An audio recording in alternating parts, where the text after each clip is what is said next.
Hello, Speed Gaming 3. Snitz Guy here with Muppets in Space. Hello, hello. Apologize for the delay there. Some real life stuff came up just really quickly. But we are now just about ready to start.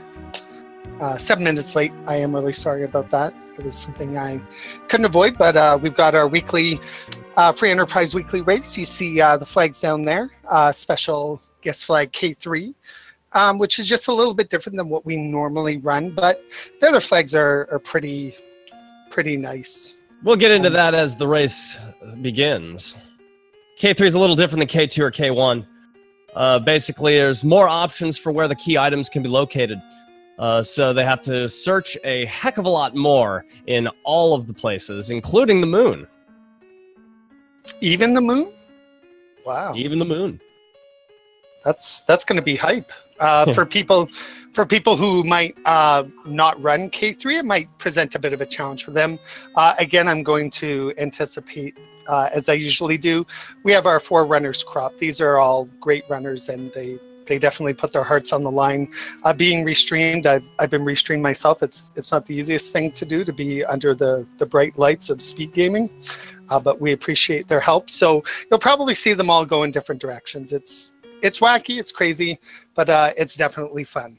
And we have Kane to start. I was kind of sad. Neon Gray initially had Edward up, but I guess he had loaded the wrong seed, so Kane a little bit better.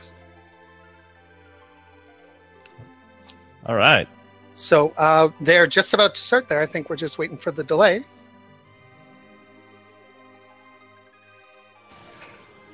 And they are off to the races. Bada bing. Like a herd of turtles. So if you do have any questions, I do have chat open somewhere. There we go. Let's start out with Kane and a Drain Spear. Now, Drain Spear is a little interesting of an item. Drain Spear is actually going to give Kane a hit to all of his stats, but it does add HP drain to his attacks, so you may see that implemented in the beginning as well as the end. They'll probably chuck it for something better in the middle, though. For sure. But hey, it's better than regular spears, so I wouldn't say no. And we're off to the races. Vitasia is going right to Mystia, I believe. I think he was a little bit ahead of everyone, so our amazing restreamer Cyclone GU just paused him so that he could catch up. He wasn't just floating in midair there. Well, now we've got a different one here. Supremacy is going after Toria. The free lunch flag is on, which means you get a key item from the bedridden Edward in the left side of Toria. And it proves to be huge. It's the Baron key, which will open up some shops, open up some other options for him to go through. Whereas we have Edward and Yang. One good, one less than good character. And, Yang is entirely viable. Oh yeah, no, Yang. That's why I meant by good. Yang good, Edward not so good. Good old Deadward. And now it looks as Neon. though. Oops, sorry. No, go ahead, Muppets. We got Neon Gray up and Baron in. Just grabbed a Gaia drum. I want to highlight the Gaia drum again as one of the J items. J content is on, but we have S2 as a flag, which means that while the shops are going to give you some stuff, they're not going to give you a whole lot of good stuff, and a lot of those damaged J items that you normally see in shops aren't really going to pop up a whole lot. No, not really, unfortunately. Shout out to Great White Pope for the red screen there. Maybe it'll bring him some luck. Oh, absolutely. I didn't even notice that. Shout out to Couch23 in chat who noticed the red menu color, because I didn't either. So Vitasia is going into a now fairly well-known treasure house, but I didn't know about this until I started doing Free Enterprise. Off to the side of Damsian is this little treasure house that is basically guarded by a fallen guard right there. You can just go out through the front door and walk around the right side, and it gives you about 9 treasures, 9 to 11 treasures, something like that. Casual crystal sword, so Cecil might actually, if we do pick him up, our runners might consider going to get Donkey Kong Cecil, who's in the Baron Inn. And we have our first character dupe. Neon Gray up there in the Watery Pass has just discovered that Kane is waiting for him in the Watery Pass, and Kane is who we started with. So you're going to see an awful lot of that with the free lunch flags on. Absolutely. Unfortunately, that can happen, and that's why it's a randomizer. So to start with, you're going to see a whole lot of treasure hunting and a lot of character hunting. Supremacy down in the lower right-hand corner has just found the character from Damsian, which has turned out to be Edge, which could really make or break the first part of that run. Starting with level 25, I believe, and 2-weapon fighter already. That can crank out about 700 damage a shot right away. Rando's gonna rando, but having Edge in your party early is definitely not a negative, for sure. So we have Vitasia up in the top left-hand corner going after the Antlion Cave, which is going to net them 1 key item from that location. Supremacy is outfitting Kane right now. It looks like they're at the bottom of Mount Hobbs going after the character that's going to be up there. So we see just a little bit of a divergence there. We got key item hunting on one side, and we got character hunting on the other. And we'll see which one pans out a little better than the other. Also, Supremacy very quickly there, somewhere along the line, got a white spear, which is Kane's best weapon. So yeah, I just noticed that. Yeah, that drain spear, it's going to be chucked. I wouldn't be surprised you chuck it. And Supremacy takes a look at Edward waiting for him with Calbrena staring him down and wants no part of that. We're going to walk our way out of there. Question in chat, Matthias, I did not see where he picked it up, to be honest with you. So, yeah. Vitasia sees our first boss of the seed. It's going to be Bagan in the Antlion location. Which should be pretty easy. Yeah, should be pretty easy. The location has about 1,000 hit points split amongst all of the targets. I think the arms will have like 150 or so. Yeah, well, I see Edward doing his part there. 8 damage. Big 8. Hey, keen miss, so... Yeah, that's true. It's got to pick up the slack. Yeah, and there's a big 5 levels for Edward there. Maybe he'll come to the end? Who knows? Don't joke. I won't joke. Look at all those drain spears. No, all right. Go ahead. Not a bad drop from the Antlion location there. Grabs an elixir, which proves to be very viable for the end fight. It's not really helpful for progression right now, though.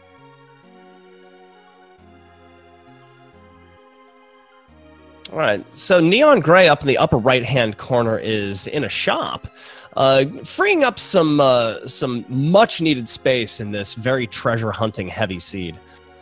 Inventory management in these seeds is huge because you can fill up very quickly. Mm-hmm. Absolutely, and going after some white arrows, as well as a middle sword for Edge that I saw there. I believe that's in Fabul that they're in right now. Just wanted 1 middle sword for a little extra damage output, and has an Artemis bow for Edward. Make Edward just a little bit more viable there.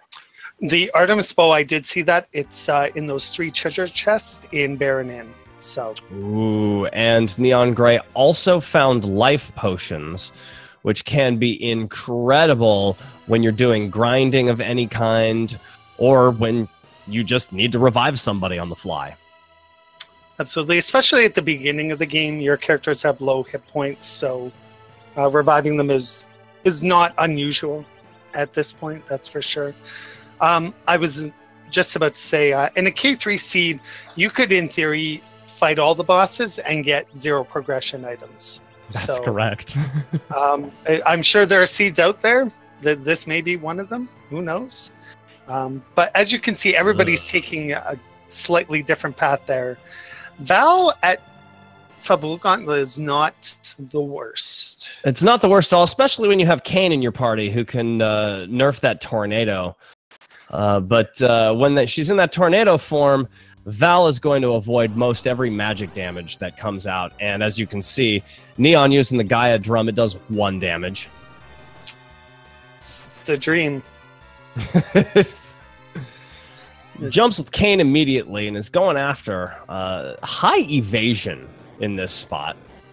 Even a miss from Kane on that landing. But now we're hopefully going to get some damage output out of the party. Artemis bow and arrows out of Edward does about 168 damage. Oh! Kane takes a hit right as he's trying to do a Cure 3. Hate when that happens. Like Mobius, this is free enterprise, so some people call it a rando, some people call it a ROM hack. It's a little bit of both. You basically start with the enterprise to start the game, and it's open world, and you can go pretty much wherever you want to go. Now, Supremacy is doing a little bit of a different setup. At 9:30, they're doing the Baron In fight. They find the Elements fight waiting for them. Edge is going to chuck a Drain Spear and end the fight really quickly. They got DKC out of it with a lightsaber. Yeah, but I believe Supremacy has the Crystal Sword, so... Ooh, yeah, that's right. And bye-bye, Edward. Yeah, we're going to see a lot of that coming up soon. That makes me kind of sad. Most people say DK Cecil is the worst character, but I totally get it. If you have a Crystal Sword, I take DKC along. My next stop would be Ordeals at this point, because he's dead weight right now. Yes, indeed. Yes, indeed. And he goes from dead weight to pumping out about 1,000 damage a shot with that Crystal Sword, just by becoming not Dark Knight Cecil. And we got the flight towards Ordeals happening right there in our lower right-hand corner. Look at that. I know just a little bit about the game. Just a little bit. Just a little bit. Not too much. It looks as though Neon Grey was able to survive Val there while we were having shenanigans with DK Cecil. And, so in this opening area, you're not seeing a whole lot of divergence from what you would normally see in a K1 or a K2 seed. You're seeing roughly the same sort of setups, the same sort of places that you're going to. Where we're going to start seeing a little bit more divergence from what a K1 or K2 seed would come out with would be as we complete places like Fabul and Mount Ordeals, and we need progression towards the underground. Absolutely correct. So, and you could go in 100 different directions once you hit the underground, because there are so many trap chests. I don't know off the top of my head how many there are underground, but I'm sure someone will tell me. There are a lot. There are 4 in the Tower of Babel. There are 7 in the Sylvan Cave. There's 1 in the cave to the Land of Summoned Monsters. If you could only sell Cecil for money, Couch, you might not even get 1 GP. That's the dream. So we see Supremacy has got Antline in the Mylon spot. He has around 2,100 or so HP here, I believe. So doesn't seem to be hurting too much there. So I don't anticipate any problems there. The only negative I would say for Supremacy's party is he has no healer, which could be good, could be bad. Yeah, it depends. Right now, damage output is kind of the primary issue in question. When you have low hit point totals in bosses, like your 2,100, like your 4,000, that sort of thing, you can take care of them relatively quick. It's when you start getting into those higher hit point totals, you get the Rubinson spot, you get Ashura Odin's spot. Those you need to start worrying about laying down some cures. So yeah, Palam in chat says, Rydia learned Odin, yikes. Not really, because Odin is useless against bosses, and because we have E3 flags, which means encounters are basically turned off unless you want to turn them on, Odin is unfortunately useless, as we see Odin in the Mylon Z spot. And he appears to be ready to attack, so we'll see if Supremacy has enough DPS to get the job done here. Not what DKCs are missing. What is that attack called? Zantetsu? Something like that. I think it's called... I don't know what the English version is called off the top of my head. Well, I think it's just called Odin in the English version. But either way, Odin is down in Supremacy's side over there, and they are moving on, about to get themselves a Pally Cecil. Zantetsuken. Thank you, Matthias. Zantetsuken. Couch to for use Odin on Odin. I've tried that. It's no bueno. And we're going to see what key item is at the top of ordeals here. I'm seriously hoping for an adamant armor. Oh, that would be great. That would be great. Just because who wants key items? Oh, dragons. Just as good. It's good. It's not as good as what they have equipped already. However, there is a racial bonus versus dragons that's applied to the Dragoon Spear, so Supremacy might want to actually hold on to that for a situational sort of item. Absolutely. Vitasia seems to be through the Baron. And Wyvern. Well, you thought Paladin Cecil was going to be part of your party. Now, the good news is Wyvern only has 1,000 HP. So... and is really, really slow. Yes, so that could have been dangerous. Thankfully, at this point, one of the toughest bosses is out of the way. So I'm sure Supremacy is very happy to see him there, and not say somewhere super important. Still no key items beyond the Baron key and the Tower key, of course. That's right. That's right. So if that's me at this point, if I'm Supremacy, I play out the Baron little you could go gauntlet Baron. there. You could go Baron. You could also go trapped chests in Eblon as well. Your options are a little bit more open at this point in the game, and it really in the opening game with a K3 seed is those trapped chests will actually have the possibility of holding key items. We see up in the upper right-hand corner, Neon Gray taking care of some more business in the shop, selling off some items, getting that money, just in the event that they need to buy any real necessary items. Looking at coffins, and I saw cabins in there as well. So that's not too bad. T4 is pretty generous in terms of the items, so not unsurprising. Mm-hmm.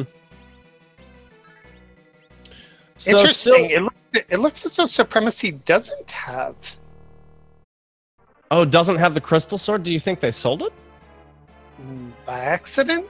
That maybe. That would be really unfortunate. Well, Vitasia up there fighting the Antlion. They're going up ordeals, it looks like. Absolutely. Neon Gray going to get his real Cecil. Real Cecil versus fake Cecil. Yes. Great White Hope is looking at doing the Baron run now. I see the Baron Inn fight happening coming up. Artemis bow, little gold Nagaya drum. We didn't get a chance to look at the first fight in this. It looks like it's Mylon and 4 Ghasts. Now, this fight doesn't have a whole lot to it. I believe it's like 1,200 hit points or something, or maybe even less than that, like 800 hit points. Yeah. Important, though, you kill the Ghast before you kill Mylon, because something in the script makes their attack power just go up the scale, and you definitely don't want that. Absolutely. And so we've got the Odin fight up in the top left-hand corner with Vitasia. We've got The Valvalis fight in the lower right-hand corner with Supremacy. We've got Antlion with Neon Gray in the upper right-hand corner, and we've got the Elements fight down in the lower left-hand corner with Great White Hope coming up. So a lot of bosses being fought right now, and all in different places in the game.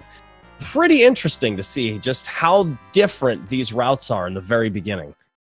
Actually, Supremacy trolling us a little bit and using the back row glitch. So in this game, I'll just really briefly explain.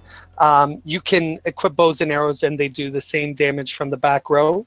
When you then equip a sword, you continue to maintain that bonus. So he will do full damage with the crystal sword, which he does have. So got it. I didn't see it in his inventory, so I guess I just overlooked it.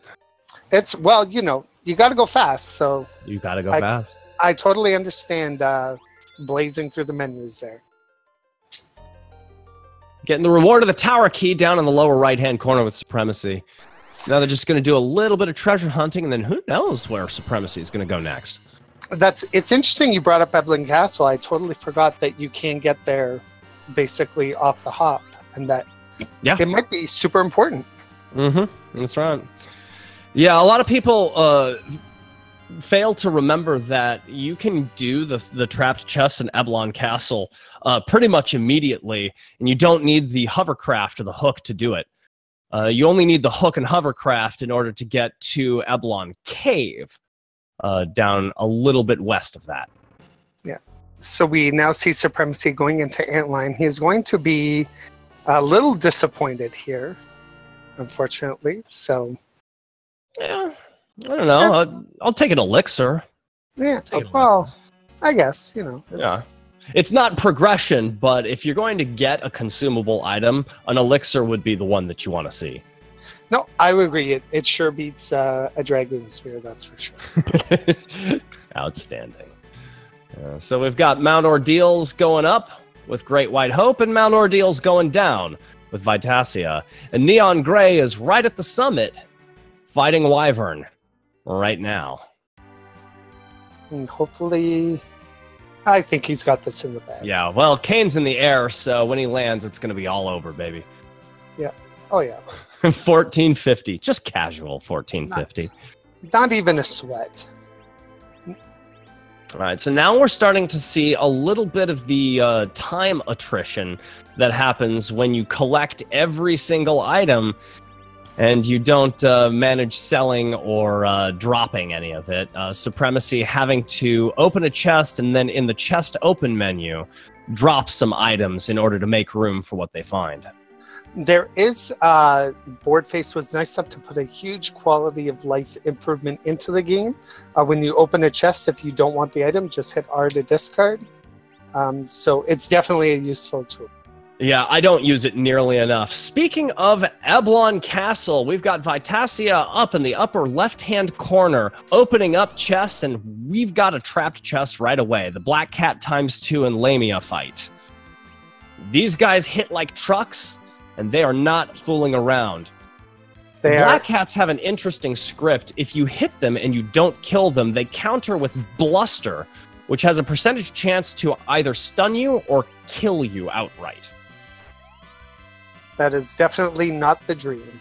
And Lamias also have a similar script where if you hit them and don't kill them, they counter with Charm, and they can really mess up your plans. But a Crystal Sword swipes right through them. Get a decent amount of levels for Cecil, and what is the drop that they get from this fight? I'm hoping another White Lance, because that's, you could always just Magma Key. Wow, huge. That is, he is rewarded. Yeah, that is a big, big reward. That opens up an entire 1/3 of the game right there. Yeah. So, yeah. I know people aren't keeping score, but if you were keeping score, Vitasia just went ahead. Yep, absolutely. And now, I know that there's 3 trapped chests in there. This Mad Ogre fight is a little odd. A lot of people have problems with this fight. They are almost completely immune to magic. However, they have about 2,000 hit points, and they are vulnerable to a lot of status ailments. It looks like Vitasia is going straight DPS on them right now. not worrying about status ailments at all, just curing and fighting and curing and fighting, which is definitely one thing you can do when you have as much OP gear as he does. Absolutely. To have this party, this is almost final party for Vitasia. Just about. You could probably do this as a final fight. Probably. An Aegis shield drop is not ideal, but it is a lot of magic prevention, a magic damage protection. So that will actually come in a little bit handy in the later spot of the game. Yeah, Cecil had no shield, so give me an Aegis shield. I'd say sure, yeah, no problem. Now down in the lower right-hand corner, we have Supremacy doing the walk down to Baron. He's doing the underground walk to Baron Castle. Masamune and Bahamut come right out of 2 of those 3 chests. So there's going to be some equipping and some learning right there. Have we looked at what was in Baron Castle yet? I don't think so. I can't even remember. Yeah, I don't think so. I think this is our first dip into Baron Castle. Well, we'll see if Supremacy is rewarded. We know that the Magma Key is in Eblan Castle, so if he gets Darkness Crystal, then also I would say rewarded. Right, absolutely. Darkness Crystal. Even Hook would actually be a reward because that opens up 2 more key items as well as an item shop and potentially a underground access if you decide not to go with the Magma Key route. And it looks like Neon Gray, I should say, has decided that Edward can just stay at the side of the road. Edward, the consummate spectator. They call him Deadward. They do. Looks like Vitasia is fighting another trap chest battle, the Staleman and 4 Skull. And this is no joke. But when you have Cecil doing 9999, it kind of is. Now, in this fight, it's pretty classic to use Flame with Edge, which usually wipes out all of the skulls, does about 400 to 800 damage to the Staleman, which leaves roughly about 1,200 damage left to do to the Staleman. It's yang on yang violence in the big end spot. So we'll see. This might not be a joke. It's a karate fight. It might be a joke. Yeah, Yang appears quite slow. Yeah, I think it's going to be quite easy. There's not a whole lot of damage output for Supremacy right now, but there's not a whole lot of damage that has to be done in that fight. As you can see, they go down relatively quick. About 4,444 hit points in that spot. Now we got Vitasia up in the upper left-hand corner doing a little bit of shopping, probably some inventory management, and Neon Gray is actually in the same exact place doing the same exact thing, in the same exact shop. Definitely a smart play. They could say hi to each other. All right, let's see down in Supremacy's stream who the king really turns out to be. And it's Leviathan. It's the king of summoned monsters. Well... Oh, sort of. Prince of... Yeah. Yeah, the Prince of Ships. If he is... Not that he's no joke, but Big Wave is an HP-based attack, so... if he's fast enough... I feel like Supremacy's got such OP gear that it should be pretty free. Absolutely. We're gonna see... We're going to see this fight end relatively quick. There's about 4,500. Yeah, there it goes. 4,500 damage or so in the Keinazu spot. And Leviathan goes down real quick from a couple of swipes from Crystal Sword and a Masamune. And there's going to be a character that we get at the end of this fight. As in Vanilla, Sid comes out and says, "You imposter!" And who is that character this time? Oh, it's Uncle Mop.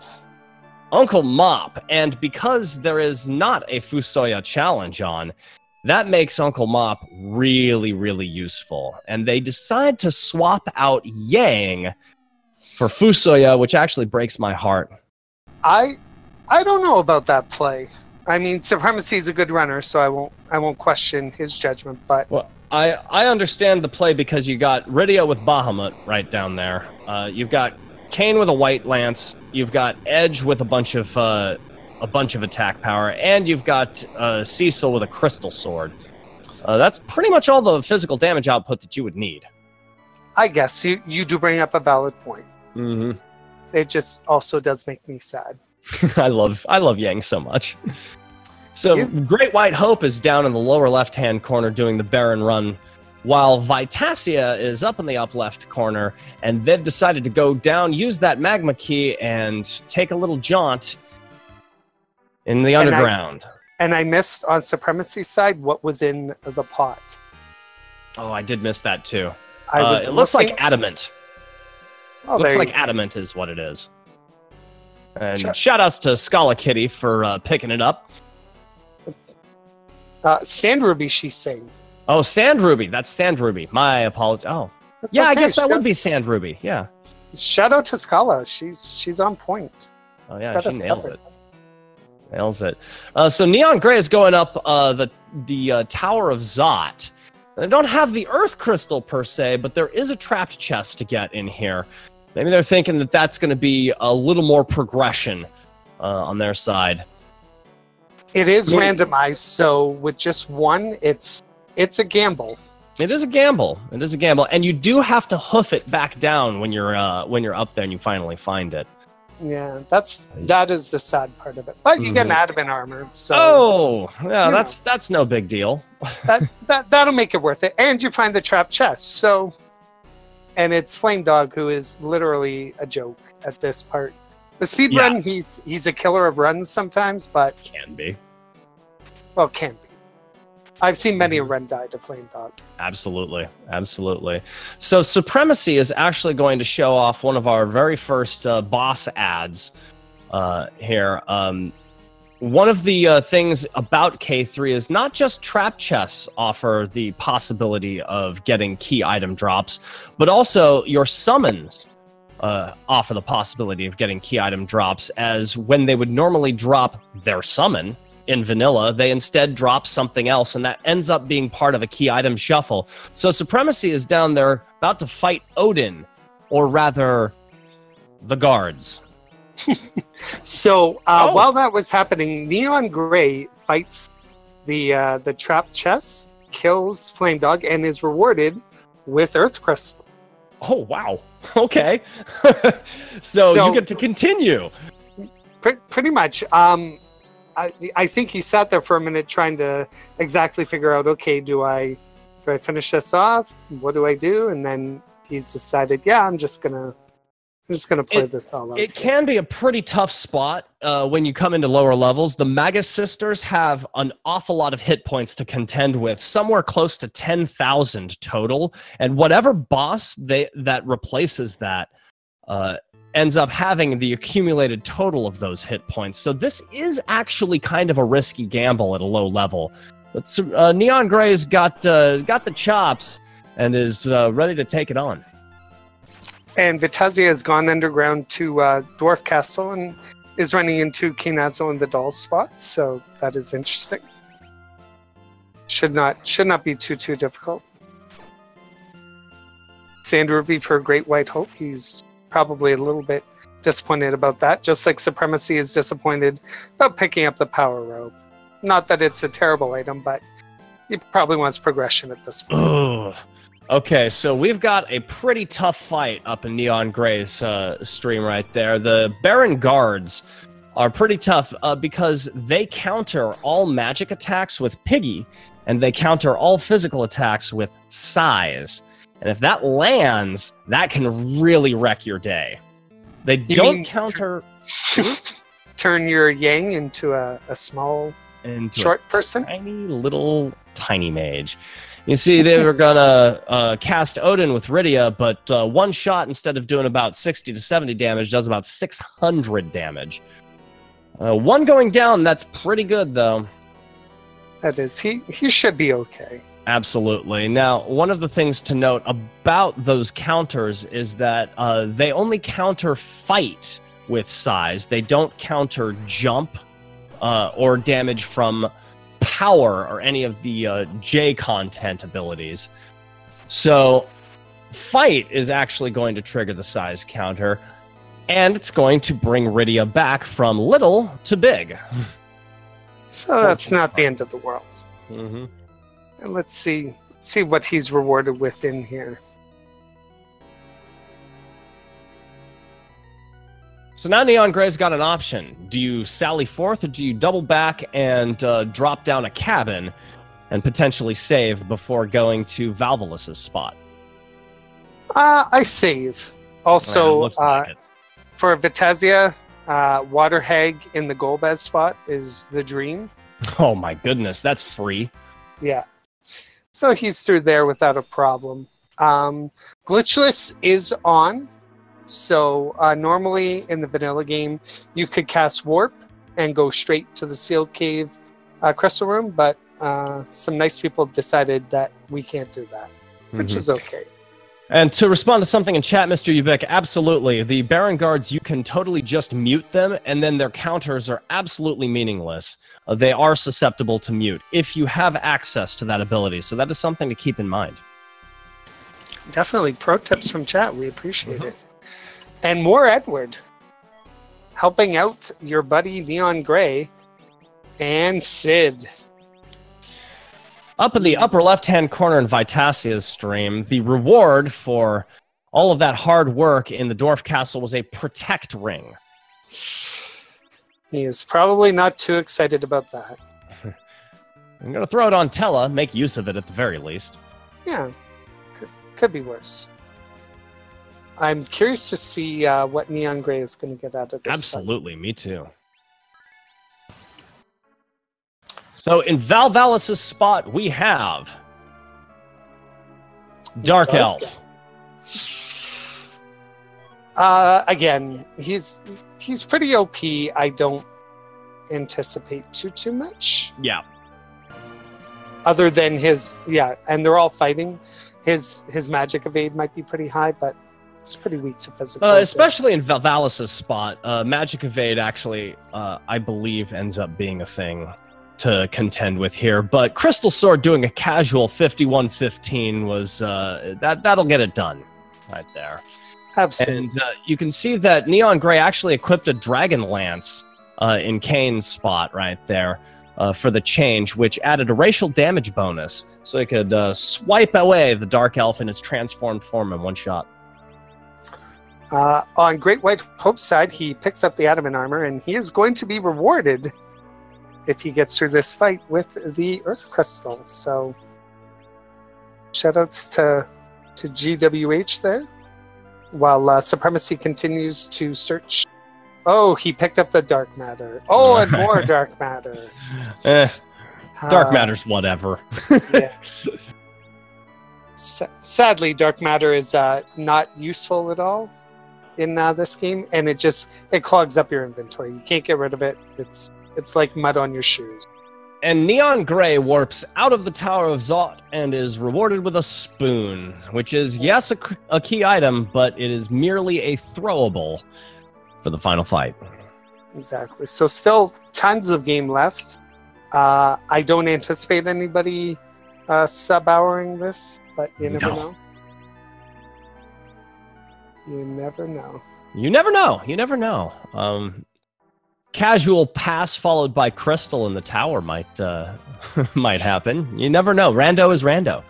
This is very true, and I've seen this happen where it's like, oh, okay, thanks, game. You're the best. And speaking of the tower, Vitasia has decided, I have tower key, I have OP gear. It's time to go up the tower, and the tower is a little more important in K3 than it is in K1 or K2. You always have the two key item locations, the one at the top of the tower, and then the one at the bottom of the tower when you fall after doing the super cannon explosion. But you also have these alerts in trapped chests, and there are 4 of them. You can swipe through them with about I believe it's 1,455 hit points that each of them have. If you hit them and don't kill them, they counter by summoning a monster, and each one of them summons a different monster. But when you have OP gear, you don't really have to worry about that, so He just runs through them like they're nothing and continues on. He was rewarded with a ninja gear, which unfortunately is not a reward. Well, as if Edge didn't have adamant armor on, it would be a fantastic reward, as Ninja Shirt is actually Edge's best only Edge equipment. But when you have adamant armor, that pretty much is more powerful than anything you could possibly equip in that slot. And you're seeing the treasure huntingness of this seed where, again, Vitesia fought another monster in a box and was rewarded with a wind spear, which is a throwaway at this point. Not even a throwaway. You can just drop it. Oh! And Vitasia gets another adamant armor out of one of those trap chests. It's going to throw it right on Yang, which makes me smile. I love that move. That tells me Yang might come with him to the end. So that does make me happy as well. Mm-hmm.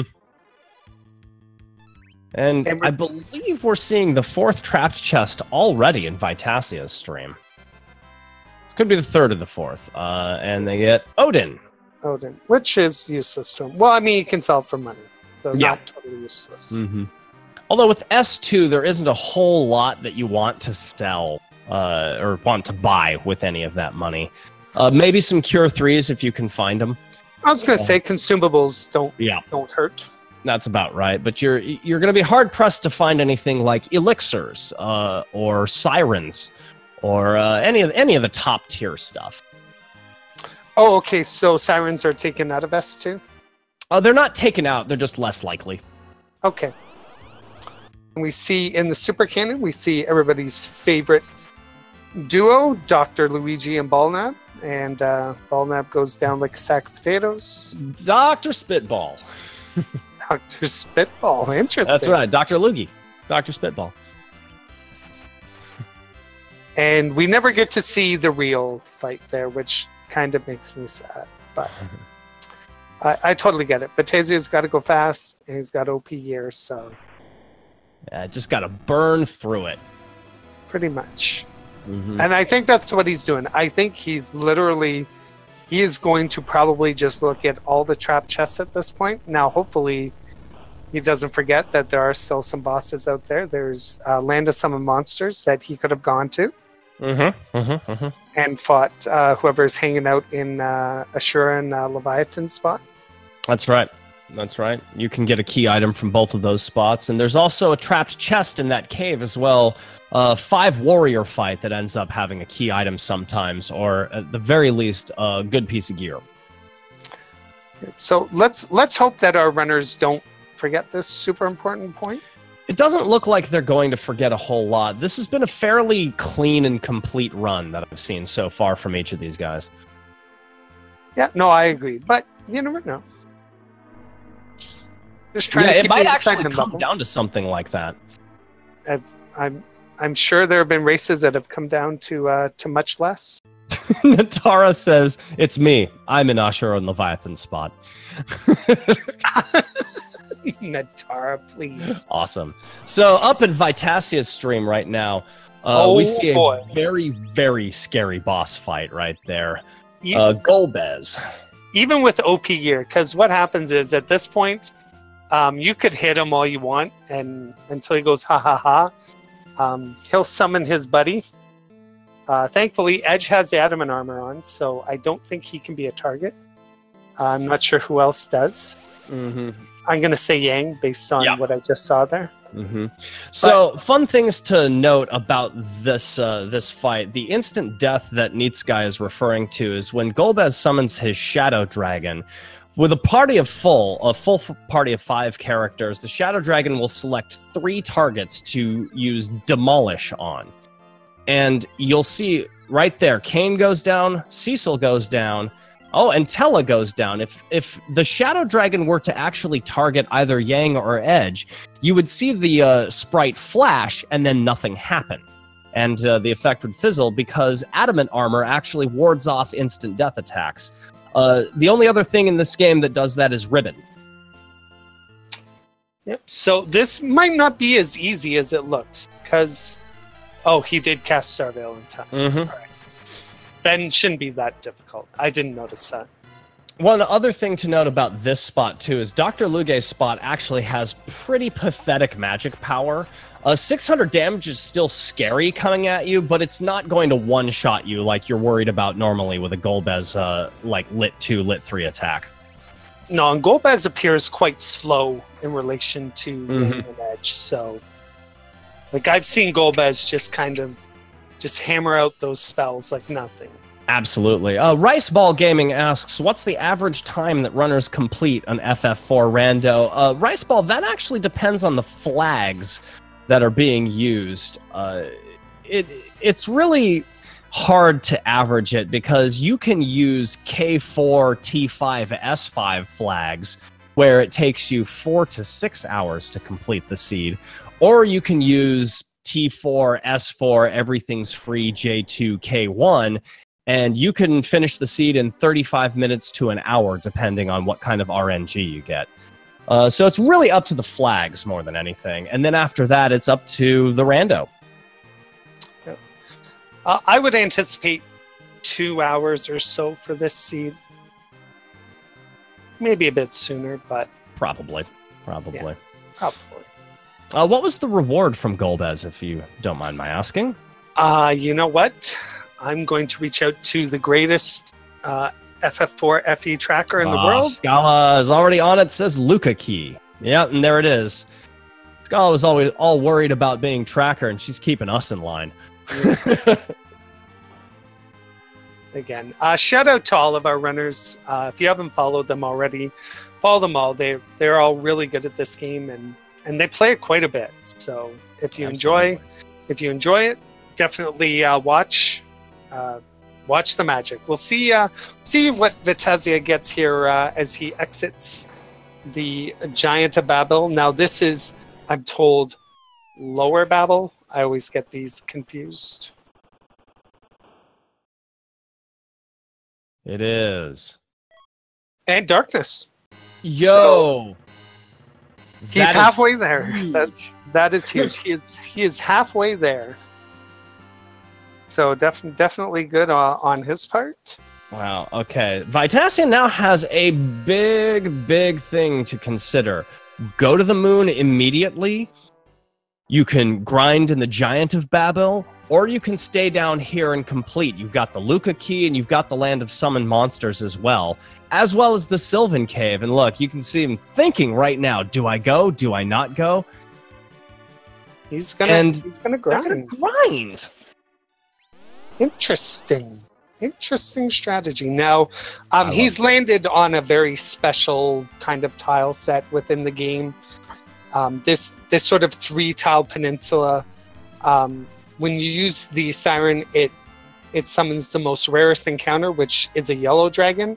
But you can use Coffin on it, which basically kills it as an egg, and you get 34,000 experience. And we're using X2 flags, so if he had 10 key items, he would get 68,000 experience. So I guess he's happy with this party, because you wouldn't grind at this point if you were looking for a better character. So the only thing that I could see happening up in Vitasia's stream is if they run into Fusoya, trading out Fu for Tella right away. But other than that, yeah, 4 Fighter is a great party to have. No, absolutely. Also, in K3, Bahamut's in play, correct? That's correct. Bahamut's in play, and all 5 of the lunar bosses and all 6 of the lunar subterranean treasure chests, as well as the lunar path trap chest with the Jewel Syote Pro Syote fight. I totally forgot about those. Yeah, that one can actually jump up and bite you. I've been a part of a race where the Jewel Syote Pro Syote chest in the lunar path had the crystal. Wow. Yep. And as you see there, Vitasia, you might be wondering, well, Coffin's an instant kill. Why would he then attack? The attack animation is much faster than the Coffin animation. So if Edge can do at least, I think it's 1,800 damage, you'll want to just one-shot them like that and be good to go. I really like what just happened in Vitasia's stream. They're looking at grinding for a little bit. They got themselves to about level 36 all the way around. And now they said, good enough. Let's go down and dive into the Land of Summoned Monsters. definitely interesting strategy. I might have just done my one grind there and just gotten to like mid 40s or so and said, okay, let's go game. But he is a very good runner, so definitely nothing wrong there. Unfortunately, in the K3, we do have to walk through all of these tiles. He could use float if he had a white mage. Well, I believe Tella actually knows float. Oh yes, that's right. He still does have Tella. I forget about that guy sometimes. Yeah, I think Vitasia just doesn't care. Apparently not. Which, hey, it's his game. That's right. He wants to run through all the tiles. Be my guest. Absolutely. Oh, but now he realizes, I might just need to heal just in case something happens here. And an AoE cure 3 from Tella, curing about 200 per shot, is sad. It's pretty tough. Pretty tough to look at. It's truly sad. 200 on a cure 3. Oh, I didn't see the Avenger sword. I didn't see that Avenger sword in his stream there. I didn't until either. Yeah, that's huge. He's got all the OP gear. Yeah, pretty much. He wants crystal now. Now, speaking of the land of summon monsters, Supremacy is actually down in the lower right-hand corner in the same exact area, going through it all. Interesting. We'll see.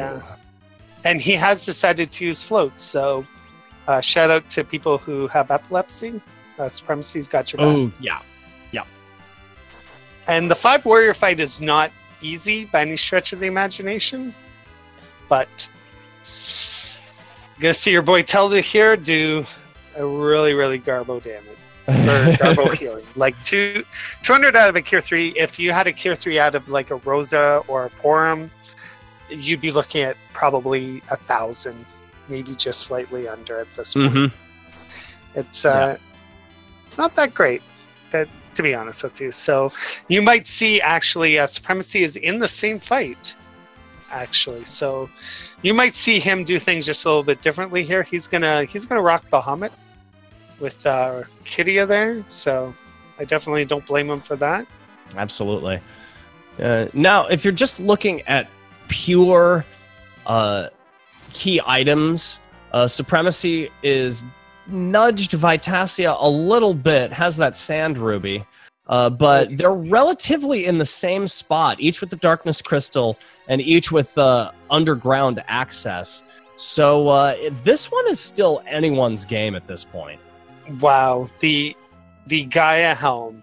If there was a trap chest and you told me it had Gaia helm in it, I'd say you're crazy. Yeah, that is the game giving you a big old middle finger right there. But then the game gives you a pat on the back, and in the rat tail chest in Vitasia's stream, we see that we got the pass.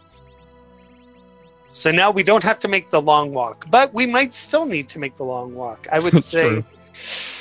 So good, but only good if we find the crystal before we have to go to the moon. So that could definitely make things interesting here. A defense sword that Supremacy decided to leave it behind.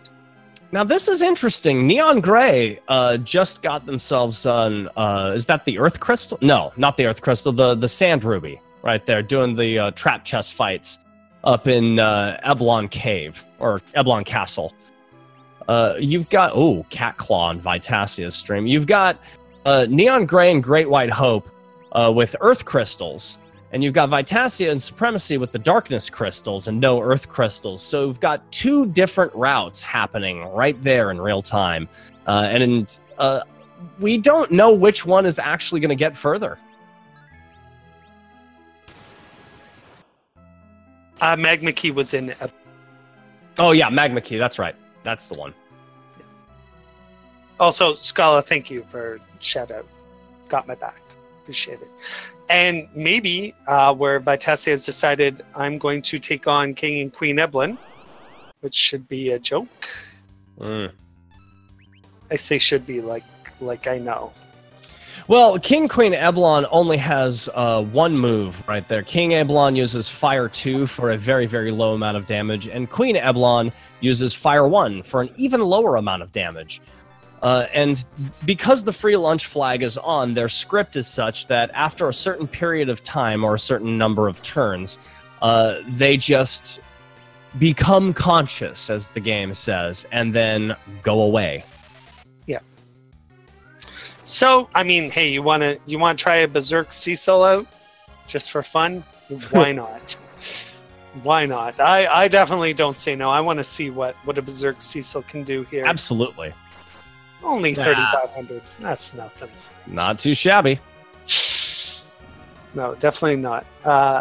Great White Hope finding the sirens, so he's probably super excited about that. Mm-hmm.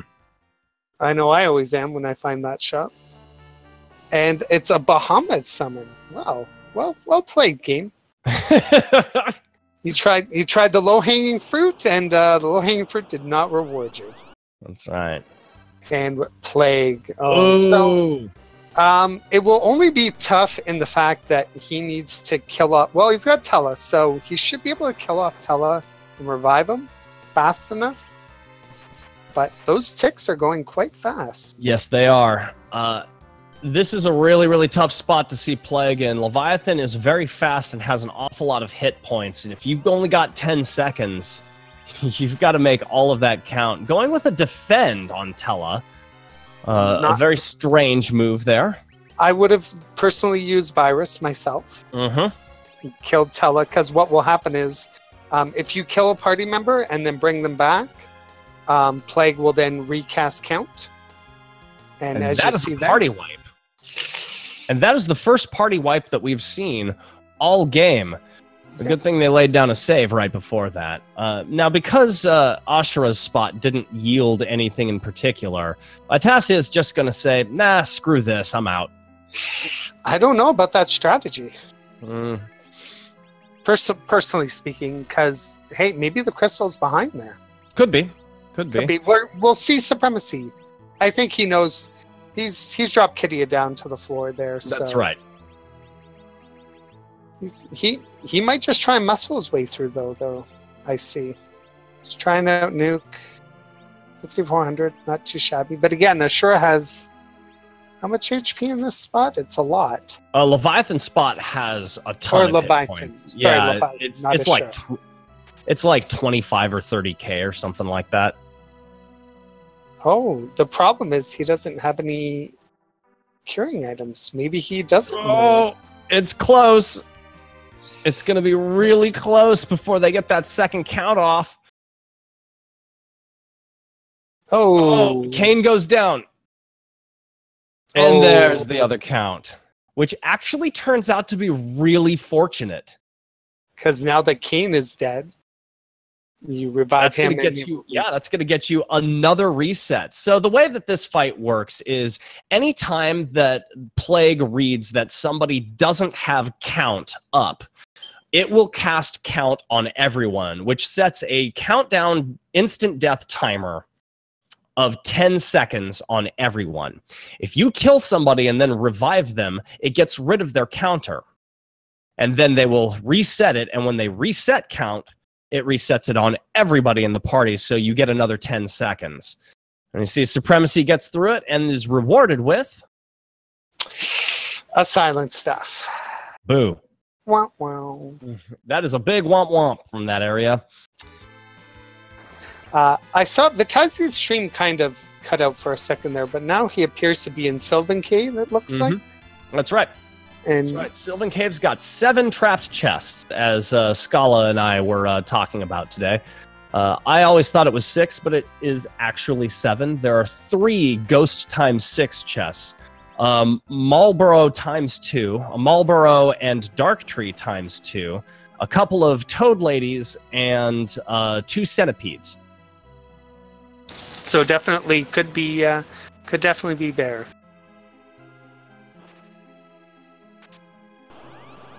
Yeah, there's going to be an awful lot of this happening. Ghost 6. Now, your Ghost times 6 fight is a little time consuming because They open by each casting Fire 2, which has an annoyingly long animation. But if this is what you got to do, this is what everyone's got to do.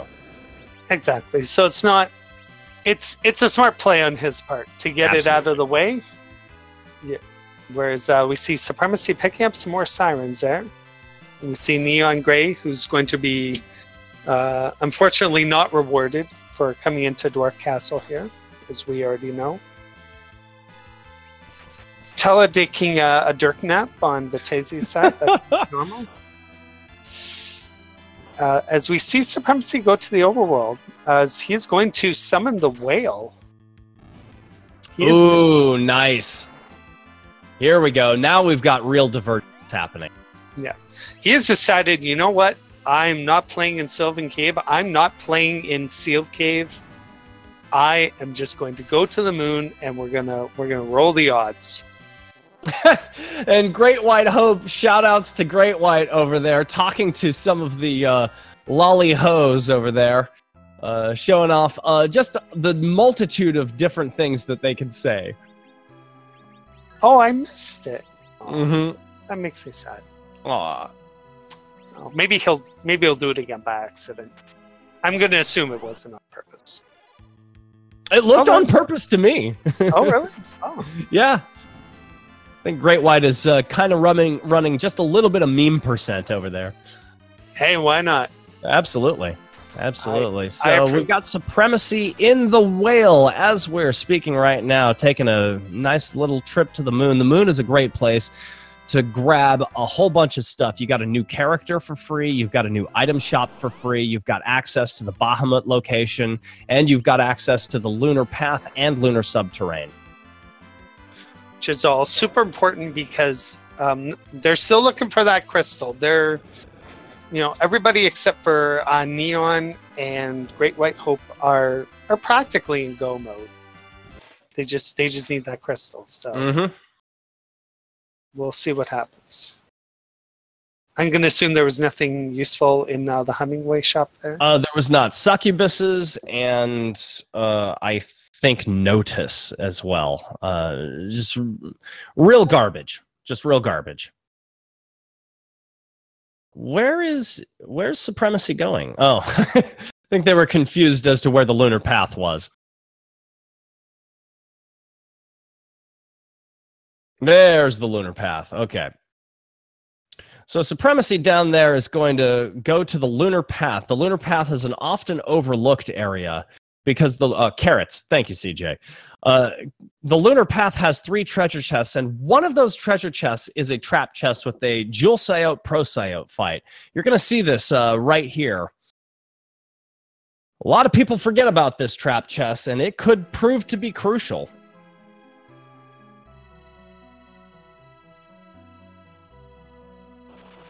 See, Hourglass 3. Let's talk about J items and hourglasses for a second. You see that stop animation? Hourglass 2 and Hourglass 3 casts an AoE stop on everything. Now, you see that they're still battling right now, the Jewel Syotes and Pro Syotes. That's because the attack was already queued up. Once that attack has gone, they just sit there if you use the hourglasses, which makes them very easy to just pick off one by one at your leisure. Although Bahamut pretty much takes care of whatever it wants to. Pretty much. And we will see after these game levels. I always looked at them as hairdryers. The Twin Harp. So we do indeed get a key item from that. It could prove to lead you to the crystal. Who knows what's behind that Dark Elf and the Twin Harp location. It's really hard to justify going all the way back to the overworld just for the Twin Harp, though. So you're going to see Supremacy get back into the ship and fly around just a little bit more. Looks like they're going to the Bahamut cave.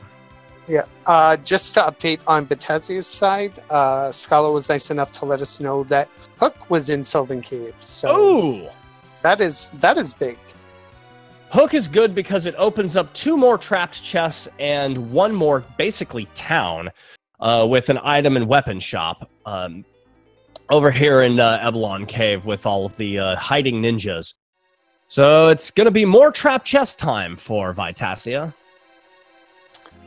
Absolutely. As we see Supremacy basically going through the Bahamut Cave. I don't think there are any trap chests in here, are there? There are no trap chests in Bahamut Cave. If you turn on encounters, however, there are 3 trapped tiles that will immediately enter you into a behemoth fight. Oh, so let's leave encounters off. Yep. 1 right there, 1 right there, 1 right there. Ah, I did not know that. That's right. Even casually playing the game, I never went to Bahamut Cave. And Pale Dim is there. So this is a great fight to see right here. Pale Dim is a joke. An absolute joke of a thing to see here. You mean he's like the Edward of bosses? Kind of the Edward of bosses. Pale Dim, if you have enough attack power behind the spot the Pale Dim is in, you can get just a little bit trolled by some of his battles, but all he does is sit there and hit you and cast slow. If you are unfortunate enough to make the choice to use magic on him, as in direct black magic, Pale Dim will counter you with, I believe, Blaze, Blitz, or Wave. Whatever corresponds to the magic that you used on him. But just fight counters with slow, and that's all you get from him. Well, that makes me sad. Scala, you're absolutely right. Water Hag is the Edward bosses, and don't let anyone ever disagree with you.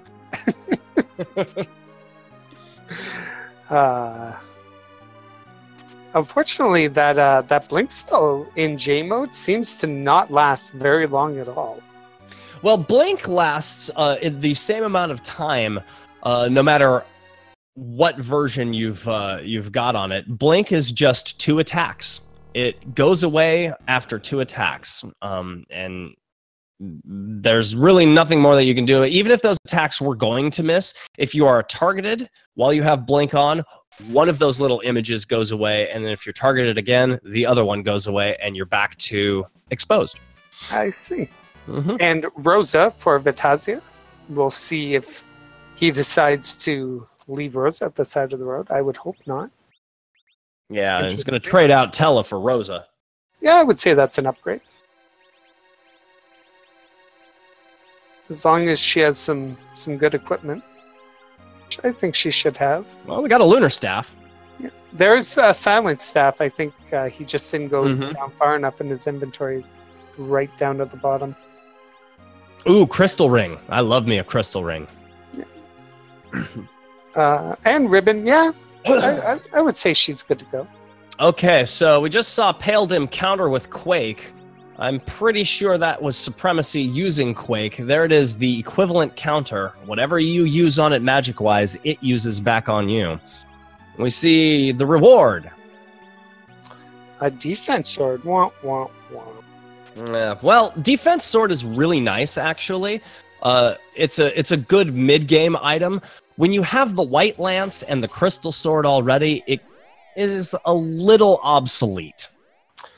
Yeah, and especially they also have Avengers, so. Oh yeah. Well, I mean, hey, I'm sure it's great, but not that great. Supremacy gonna take a nap. It's tough to fight Pale Dim sometimes, so. All of that boss fighting makes you tired. It's tired work. It's interesting that Neon Gray equipped Avenger now. That would not be the optimal strat. And it looks like Vitasia is going back to the egg grind just a little bit more. Well, Rosa joins at, I believe, level 10. That's right. She's 150 HP, so we want to pump her up just a little bit here, and she'll gain maybe 12 levels. It looks 18. Like 18, yeah. That was plus or minus 6. That's a pretty good ballpark. Yeah.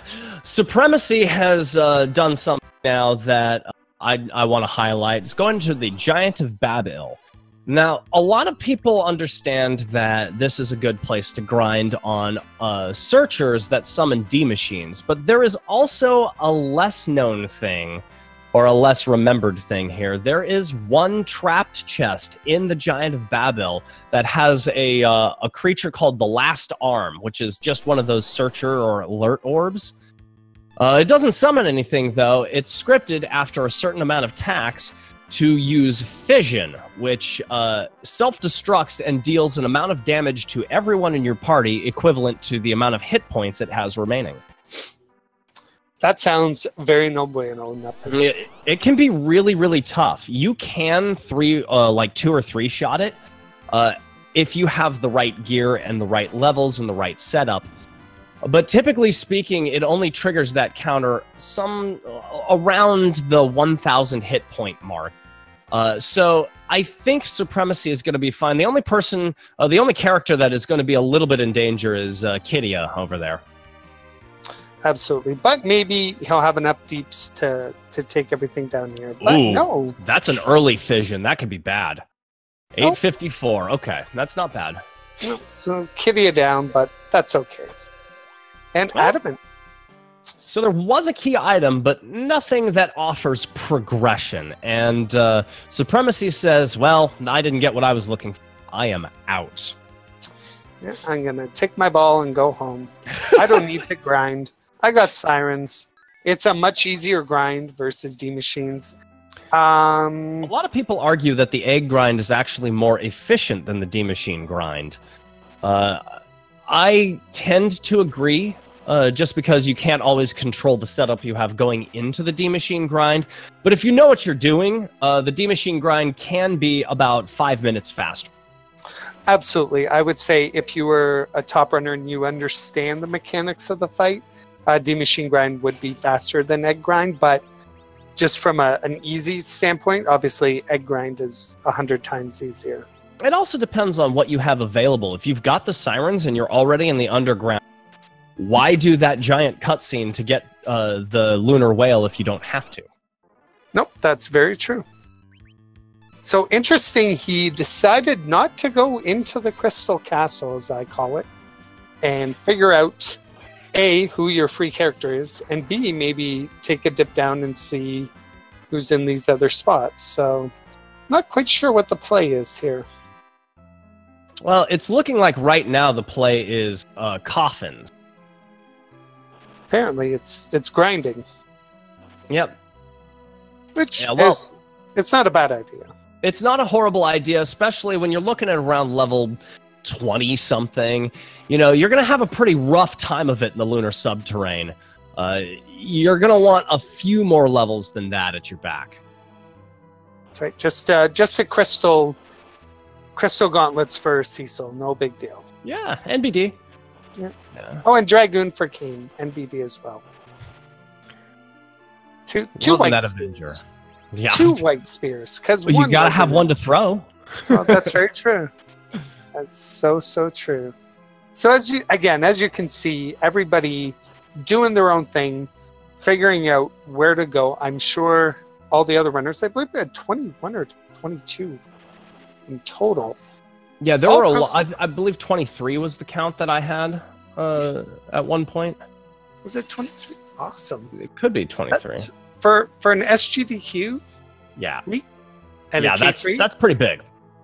But shout out to everybody who runs this game and comes out to the races. We really appreciate it. Absolutely. Because otherwise, me and Muppets are just hanging out talking about nothing, really. Hey, you're a fun guy to talk to, Neats Guy. Am I? I appreciate it. You are. A Rice Ball game. You are asking Cursed Ring. Yeah, Cursed Ring is something that I didn't know ever existed in the game. I don't know if it does exist in the US version. It does. It does? Okay. I don't know where to get it. I had never seen it until I started running Free Enterprise. But the Cursed Ring offers complete immunity to fire, ice, and lit, if I'm not mistaken. But it lowers your stats, all of your stats by 15, if I'm not mistaken. Yes. So it's used actually within Free Enterprise to your advantage to lower Cecil's agility, because the game determines the speed of the monsters based on either Cecil's agility or whoever's in the middle spot if Cecil is not in the party. So that's right. Especially at higher levels, like I'm sure if we were to look at Batazia's stream and he showed us Cecil's agility, I would guess it's probably in the 40s, which makes Zeromus actually quite difficult because as a matter of fact, I can tell you what Cecil's agility is right now. Cecil's agility is 28 at levels 44 and 45. Oh, so then he is in the dream mode. That's right. Basically, have Cecil take a nap at this point. Mm-hmm. And go to town. But if your Cecil has gone beyond that point, you would want to use that cursed ring to drop his agility back down so that Zeromus isn't so fast. It's not as important for the other bosses as it is for Zeromus. It's just the way the calculation works. And for that, you can go to Dr. Scientist F. Coughlin, and he can teach you about that. Yeah, he knows way more about relative agility and those sorts of setups than just about anyone else that I've ever asked the question. And while we've been chatting, Cyclone has been nice enough to switch to Supremacy stream. As we're going to hear some music. Oh yeah, Supremacy doing the twin harp. Yeah. And it's Tetris. That is pretty awesome. This. I haven't either. I played a lot of Tetris as a kid, so I recognized it right away. Me too. Yeah. Shout outs to 1982, I believe. 1983. It's way back. It is way back. Yeah. But this is our first look at what's in the Dark Elf spot, as well as what's behind the Dark Elf spot. Oh, it's the lunar boss. It's gonna be the D-Lunars right there. It's the only one that's left. And in this spot, I believe the Dark Elf has 6,000 to 7,000 hit points, so 3,500 is gonna do it for each of these guys. Fun thing about D-Lunars is that D-Lunars are Crystal Sword mows through him. D-Lunars are scripted to counter a fight command by raising a wall and then starting to bounce virus off of themselves and onto you. But when you got a Crystal Sword and a White Spear, you can pretty much take care of it. And the game has decided, you know what, Supremacy? Play more game. Here's Play more game! And have more characters. If you want. If you want. If you want. If you're not satisfied with what you have, you always have the option to go open the package. Yeah. So for those who have been playing the League flags, the no free lunch flag is off. So finding D-Mist is not important because Rydia's mom is taking a nap somewhere, and she will not give us a key item. So just in case anybody was wondering about that potentially. Yeah, I actually totally forgot that when I ran these flags a few hours ago. Gotcha. I would have too until I just realized now. Is like, we haven't run into D-Mist and nobody's been looking for Rydia's mom. Just package just reminded me that you can blow up the town and it doesn't really matter. Yeah, you just do it for your own free pleasure. So really, their options are, well, Supremacy's looking at the odds and going, you know what? I don't want to go into the sealed cave, but I got Luca keys, so here goes nothing. I believe this is the last part of the underground that could yield anything, so why not clear it out? Because I know I would kick myself if I did the entire moon and the crystal was behind the door in the sealed cave. No, exactly, which is why I don't fault him for going back to Dark Elf Cave, because he's OP at that point. He can just burn right through it. And if the crystal's there, hey, saves me from going through all this nonsense, because this cave is long. It is absolutely is ridiculous. I mean, it's a big game. Thankfully, with encounters turned off, it is short, but it's still long. Yeah, one thing I want to highlight about this place that Supremacy is in, this is another place that people can choose to grind if they if they don't have access to sirens, if you don't have access to a dark crystal, if you've got the Luca key, you can actually open this up and turn encounters on. And when you turn encounters on, each of those doors that you can talk to open up are actually trapdoors, just like they are in vanilla, which offer a very good amount of experience, especially with the X2 flag on. Was there a pan check, Clinton? Great question. I don't believe anybody has gone and said, hey, Yang. Nobody has. You're a jerk. And hopefully they didn't forget. So Supremacy sees at the top of the sealed cave the legend sword and says, no, I don't care about that, and reset city, which is a very common strategy, and it saves you a warp back or a walk back through that cave.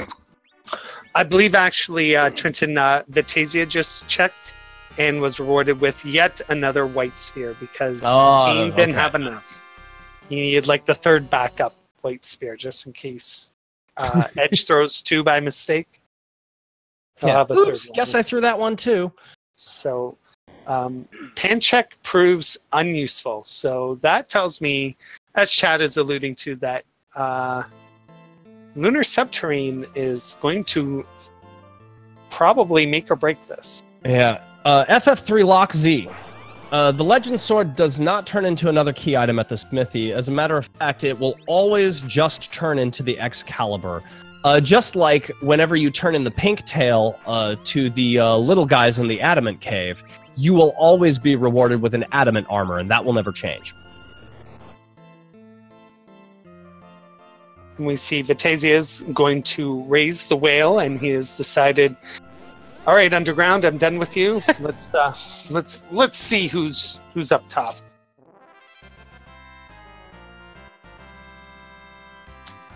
As we also see Great White Hope here. Hopefully, I'm thinking he's trying to DPS Plague down. Absolutely, yeah. With Bahamut, he might actually be able to get it done.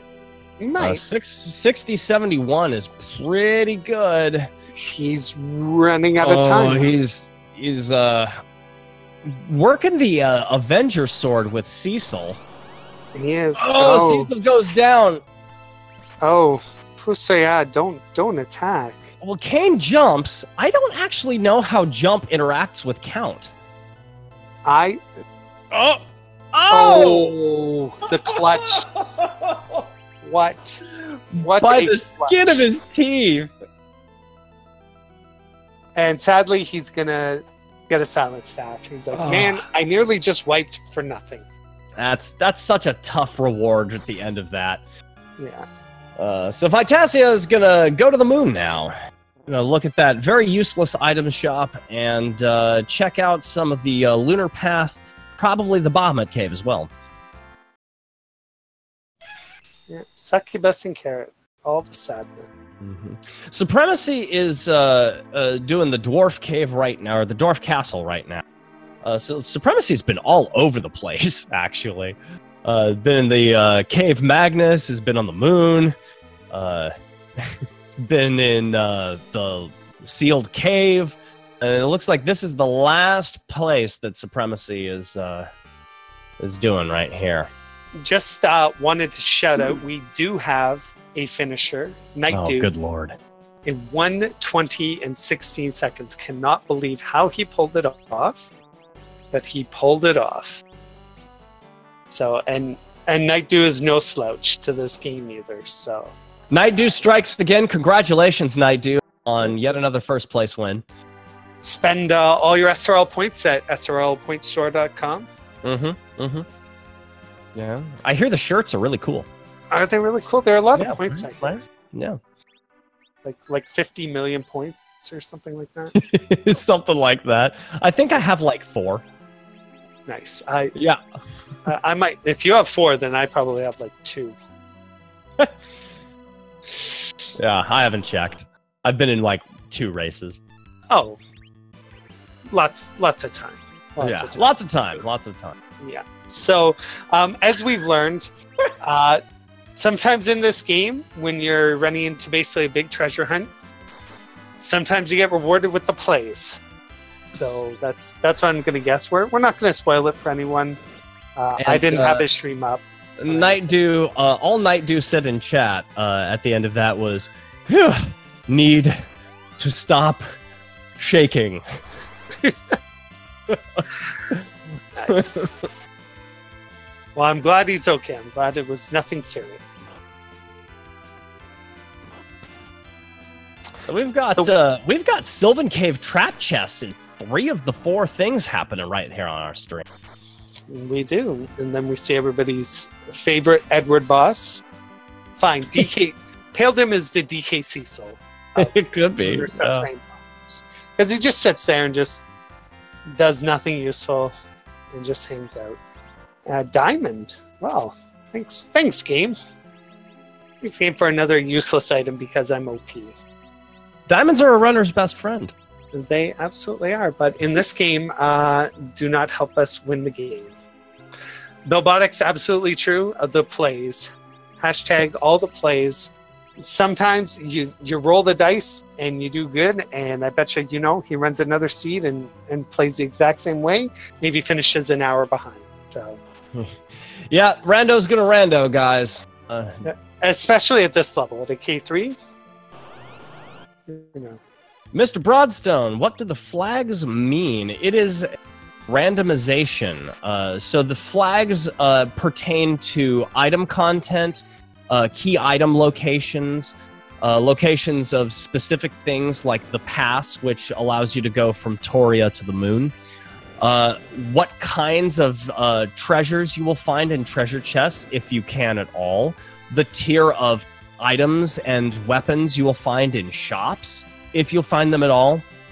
As well as a bunch of other things, too. The way you accumulate experience. Whether or not you have to hold Y to dash. It is all kinds of randomization. If you go to that link that Neats Guy just provided, FF4freeenterprise.com, you will see a much more detailed explanation and maybe even get sucked into playing a little of this yourself.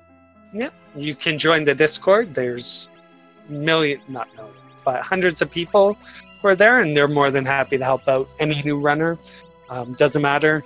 We've got another finisher, by the way. El Megas has just finished in second place with a time of 1 hour, 24 minutes, and 22 seconds. Always a bridesmaid, never a bride. GG to El Megas. Absolutely, again, congratulations. Yeah, congratulations to them. Again, it's not that our featured streamers are doing bad. It's just, it's the plays that they make, the choices that they make. That's right. So, that's right. And it's El Megas once said of this, "Ooh, I love the lottery." Because you just never know which way you go, what you're going to get. And there are lunar bosses down here in the lunar subterranean, as well as 6 trap chests. That's 11 places that the crystal could be. And that is a lot of places, and that's aside from all of the other places in the overworld and the underworld. There's just tons of possibilities, and that's what makes this randomizer just so diverse. Another casual ribbon for supremacy here. He will hold on to that and give it to Uncle Mob. He's so generous. So in the pale dim spot, we see Evil Wall. That is annoying. Yeah, it's a pretty tough spot to see Evil Wall in, as Pale Dim has a pretty high physical damage rate. So Evil Wall being that every time it comes forward, it hits 1 or 2 times. That can actually add up to an awful lot of damage. With the adamant armors, it's not going to be too bad. And you can see he's Vitasia up there is darting all sorts of stuff with Edge. So this fight will probably go down fairly quick. Cecil with that casual crystal sword of 5,000 damage. And let's just berserk game just for good measure. Why not? Throwing a lightsaber with Edge for 3470. And that will actually do it. Good for him. And we will see. I'm trying to remember. I can't remember what's here. We haven't seen yet. Oh, it's Excalibur. Okay, well, he threw a lightsaber and he gets an Excalibur, so at least that's an upgrade for a throw. Absolutely. And Vitasia's going to exit. Interesting. Very interesting play. That would not be the play I would make. Not that well, you're asking me. But I'm just... I think this might be about healing more than anything. Gotcha. Nope. Oh, he's going to do it the... I see. The economical way. Mm-hmm. Which, hey, I don't blame him. You don't have if you don't have a whole lot of cabins at your disposal, it gets really difficult to sustain a long march. 11 fights, any one of those fights can absolutely wipe you, and if you haven't saved in a while, you lose 15, 20 minutes of progress. That could really put a dent in your run right there. Exactly. Neon Gray has just found the pass here, so he's probably now trying to figure out, okay, now what in the world do I want to do? So we got a trap chest in a vanilla location. Warlock ×2, carry ×2. You can melt through these guys relatively easy. Carries have about 2,000 hit points. Warlocks have about 3,000 to 3,500 hit points. The Warlocks are a little scary because when they're with other enemies, they cast level 2 spells at a high damage rate, as well as use Psych. And they can even use Quake, and when they're by themselves, they can use Weak.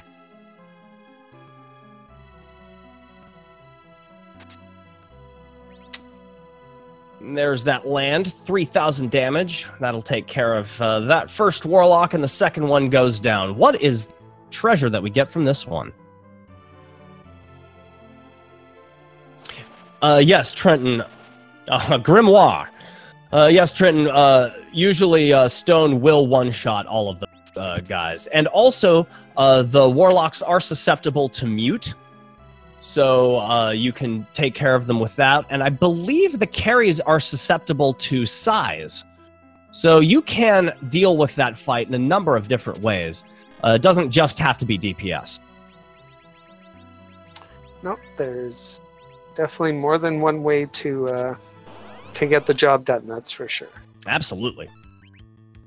I like this play. Batazia is just give me the trap chest, give me the crystal so I can get this over with. Absolutely.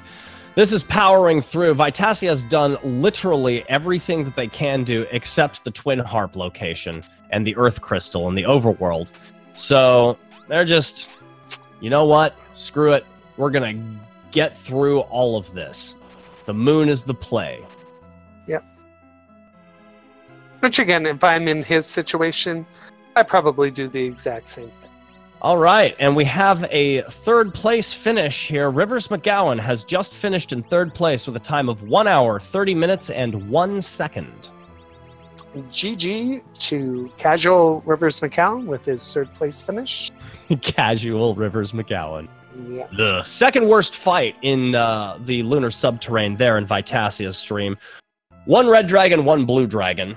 The dragons can really hurt. It doesn't matter if you have adamant armors on or not, they can hit right through that stuff for an awful lot of damage.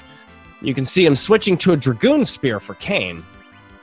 That Dragoon Spear is actually going to offer a ×4 damage bonus versus dragons.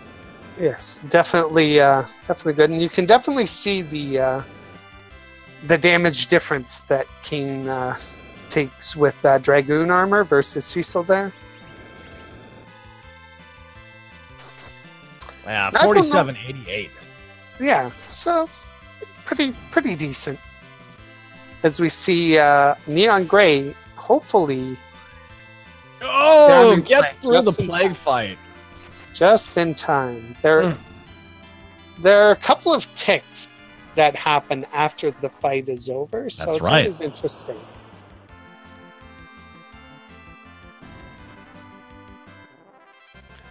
So the red dragon, it just takes 10k, doesn't go down, and you and the attack that really can wreck you. If you don't have good magic defense, it can do upwards of 1,000 to 1,500 damage. What does he get from this? Nothing. A Soma drop. Yay. Well, the Soma drop, if you have Fusoya in your party, can actually help a little bit. It's an added 10 MP, and for Fusoya, who has 190 MP, it is the difference between being able to cast Nuke 3 times and being able to cast Nuke 4 times. But he doesn't have Fu in his party, so it is irrelevant. Yes.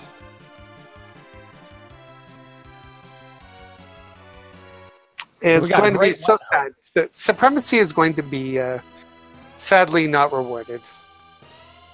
Oh, I like that play. I see Vitasia up there throwing on a crystal ring onto Edge, giving Edge just a little bit more speed.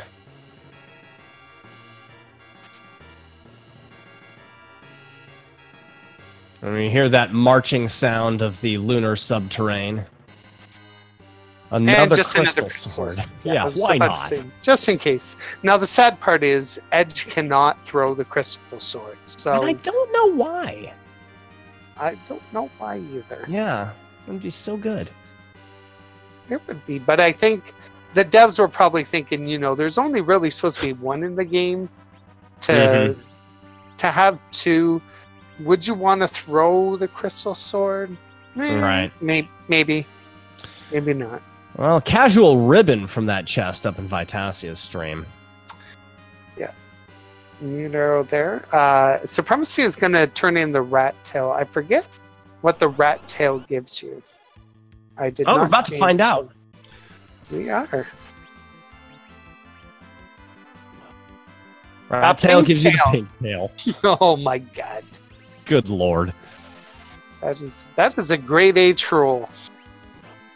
Look at that. And you don't even get a choice. You just instantly get the adamant. Well, it's a little bit of a time save. It's a little bit. Yeah. Up in Vitasia's stream, we look at the worst fight in the lunar subterrane, 2 red dragons. Why is this the worst, you ask, Muppets? Why well, it's because they're so fast. But what about 3 red dragons? Yeah, that's if you have encounters on in the crystal path down at the bottom. You can get into a 3 red dragon encounter, and that is really awful. I have done that. Yeah, it is the worst. Yeah, the 2 red dragon encounter is tough because each of them does the same thing. They attack once, and then they go for a double attack. So they each do a hit on someone and a hit on someone else. And they do it so rapid fire that it can be very difficult to recover from. As we see the level gains on Vitasia's side, Rosa just picking up white, so she is probably good to go. I believe that's level 54? Yep. Great White Hope also running into the pink tail for a rat, or a rat tail for a pink tail for an adamant, so he's definitely still hanging in there.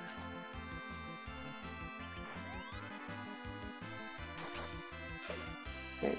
We see where's Neon Gray? He is in the Neon Gray is actually fighting the Odin spot right now. Okay. He is going to be rewarded with the Power Robe. Yeah. Which he the Power Robe is not too bad, actually. If you don't have a good piece of offensive equipment for one of your hard-hitting characters, you don't have a black belt, you don't have an adamant or anything like that, the Power Robe can be a good thing to throw on there because it raises your damage output for physical damage. It does also lower your magic defense, though, so there's a bit of a two-edged sword there. Oh. I'd take the trade. Yeah, absolutely. Yeah. Absolutely. So he's probably trying to figure out, he's like, okay, I've got this, I've got that. What do I want to do next? Yeah, it is decision time, isn't it? For all of them, it's decision time. Absolutely. Supremacy is avoiding the moon. That's what I'm going to say at this point. Yeah, I think that is actually what's happening. Supremacy is avoiding the moon at this point in time, hoping that more progression will come out of the trapped chests down here in Eblon Cave and Lower Babil. But yet he is skipping most of the chests, so unless he already picked both of them up, which I guess is possible. We have another finisher. Scratch Dragon has just finished in 4th place with a time of 1 hour, 36 minutes, and 7 seconds.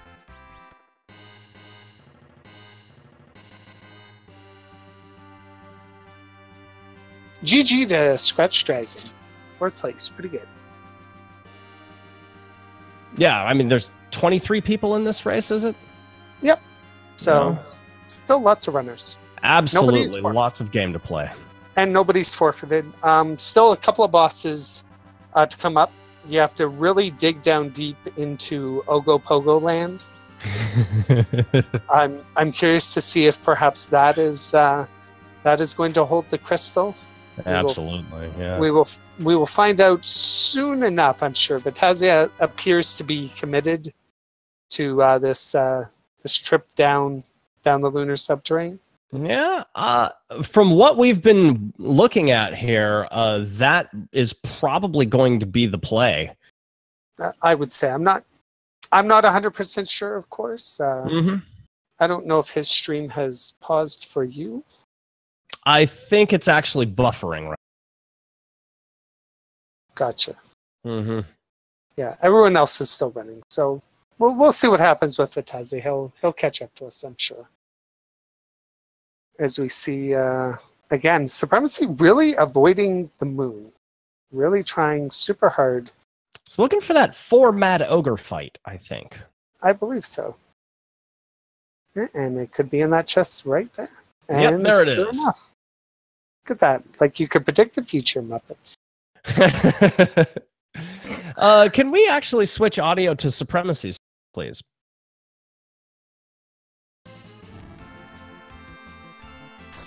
Thank you. Absolutely. On the ball. Good lord. Shout out to Cyclone GU if you're absolutely able to bring us this amazing content on Speed Gaming 3. Really appreciate you helping us out. At this point in the game, you're pretty OP. Taking down these Mad Ogres with physical attacks is just about nothing. So I had no doubt in his ability there. And Leviathan. Oh, he is. Oh, look at that. Rewarded with not being able to exit. Yeah, that's right. One of the fun things about Lower Babel is you cannot exit or warp out of it. So you have to actually make your way back into Eblon Cave. And once you reach Eblon Cave, then you can exit out of Eblon Cave. Back to the overworld where you parked the hovercraft. Can you back out of Lower Babel? As a matter of fact, you can, and we're about to show you. Yep. And right there you go. Boom. It's the dream. All right. Vitasia is back up right now. I think Magus Sisters. Yeah, Magus Sisters, I believe this is going to be in the Wyvern spot. I would take your guess over mine, because when it popped back up for me, they were in the battle. Absolutely. I'm just kind of inferring based on the based on the path that Vitasia was taken. Fair enough. Back with the Magus Sisters.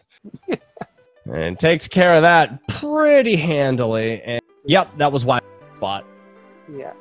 And the Assassin Dagger. Oh, because boy. Why not? Because that's what you need right here in the Lunar Subterranean in like Basement 5. That's what I'm talking about. That's the dream right there, Neat Sky. The absolute dream. It is. And the problem is this walk is so long and there's really nothing you can do. And absolutely. All right, and then over the Mystical Bridge. As a kid, I didn't know you could do that. I found that one by accident as a kid, and I stood up and yelled at the screen. Because for years, I wanted to get that sword that was sitting there on that pedestal. I wanted it. I knew what it was, and I couldn't get it. I didn't until I started this, and I was like, how do you get over there? And they're like, just watch. And I was like, oh, geez. Yeah, 17-year-old me was just playing this in the basement one day and found that quite by accident. And I actually paused the game, dropped the controller, and walked away and had dinner. Fair enough. Dark Game's in D Lunar? Actually, is in the Plague fight, where you normally get the White Lance. Oh, yes, that's right. I don't think this is going to be a huge problem. They've just got a ton of HP. It's a lot of HP. There's not a whole lot of stats to speak of, and that would be the case because there's really only one or two moves that Plague has. You got Count and you got Fast, and that's all.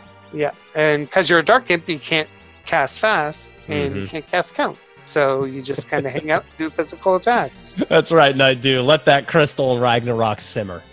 Yes.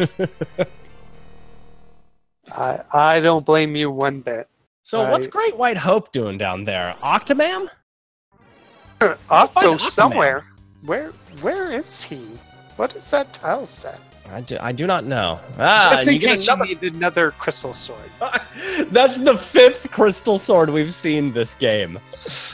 Oh my goodness. Man, if you didn't bring Cecil along, you were kicking yourself. Absolutely. You had ample opportunity.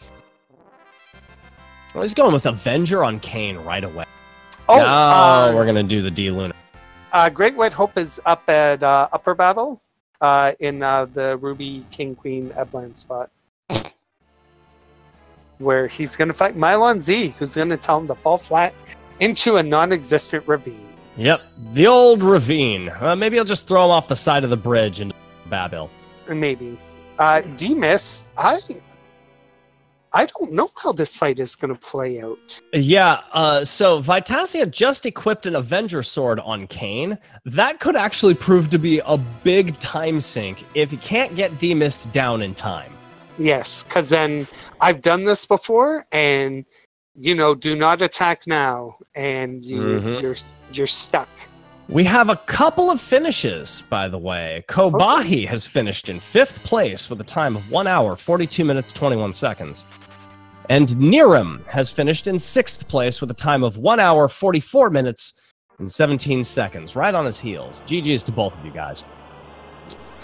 So as you can see here, as we all learned as a kid, when D-Mist turns into Mist, don't attack now, because it will hit you with Cold Mist. Now it's going to hit them for 1, but basically it resets a timer, I think, or something, because you will be in this spot forever, it seems. So I don't believe it resets, but it does stop ATB every time an action is taken. And so every time Cold Mist is happening, ATB for D-Mist just freezes, which, when you've got berserked characters, the way that the berserk kind of interacts with ATB gives them even more turns. So you're going to get a lot of Cold Mist counters, a lot of freezing of ATB, and a lot of time wasted just trying to control this fight. Which is unfortunate. That's about all I can say. Yeah, it's a pretty tough spot to be in. It is, because you're like, oh, perfect. And then you're like, oh no. I'm in trouble. Yeah, I think Vitasia is trying to kill Cecil right now. He's trying. It's but he needs to kill Kane. That's why I'm confused. Because it's Kane who's attacking. Well, I think they're both berserked. Oh, they both are? Yeah. In fact, I think that Yang is also berserked. Yeah. And he's deciding. Yeah. There's the reset. Definitely not a wrong play to me. Sometimes the Avenger Sword doesn't pay. Yeah, so let's talk about the Avenger Sword for a second. A lot of people will know this exists, but for those of you who are not familiar, the Avenger Sword, whenever you equip it, has an inherent Berserk status on it. So whenever you are holding it, you have Berserk status and you cannot get out of it. You can't get into your menu or anything like that. Cecil and Kane can both use it. When you equip it in the middle of the battle, the properties of the weapon that you started the battle with remain even when you switch to the Avenger Sword, but you gain the Berserk status of the Avenger Sword, and you can't lose it, which you are going to see a little bit more in the final fight. Yes, it's a good strategy against Zeromus. Unfortunately, against D-Mist, not so much. So down in Great White Hope's stream, we're looking at him going through Luca Key right now, the sealed cave, going through all of the trapdoor rooms. I don't think he realizes that there are no trapped chests. That might be the case, or it might be just looking for more gear. Who knows? Could be. We've got Neon Gray right on Vitality at this point, also in the lunar subterrane, doing trap chest fights. And Porum is your Fusoya pickup, and decided, no, you ran away. Bye-bye. That would tell me that Palom is probably at the end of Tower of Babel. Right. Right. Because I think that's the only character we haven't seen. Mm-hmm. The Giant of Babel. Or, sorry, yes. Yeah. Giant of Babel. I know what you meant. I got you, Neats guy. I got you. Thank you. It's been a long day. Yeah, I bet. That's okay. It's all good. Just chilling out. You know, with a bunch of great Free people. Enterprise Fiesta. Yeah, when is Free Enterprise Fiesta? Yeah, so the league that is starting starts on the 8th of July, which is not this coming Sunday, but the following. So you still have time, I believe, to register for the league. I think it closes at 11:59 p.m. Eastern Time on the 7th. So okay. Yeah, so if you're interested in running this, you want to join the league, we've got 92 or something participants. Yeah. More is better. More is good. I've always said more hype is better.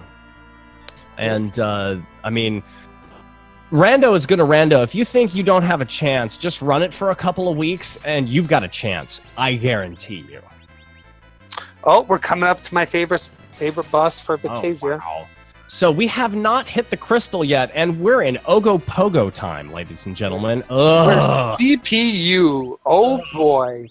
3,083 on the heel. Oh, this is going to be gross spot to see CPU. Oh, this is going to be. Although, look at his levels. I know CPU is going to hit hard, but really. So CPU does one thing, and it will always be that one thing, no matter where CPU is. CPU sits there and raises wall, and that's it. Defender will always heal for a percentage of CPU's hit points, and Attacker will always use Mazer on its turn, which does 1/10 of all of your max hit points in damage. That's the dream. Yep. And then, so if you happen to kill Attacker and Defender, CPU does have one more trick up his sleeve.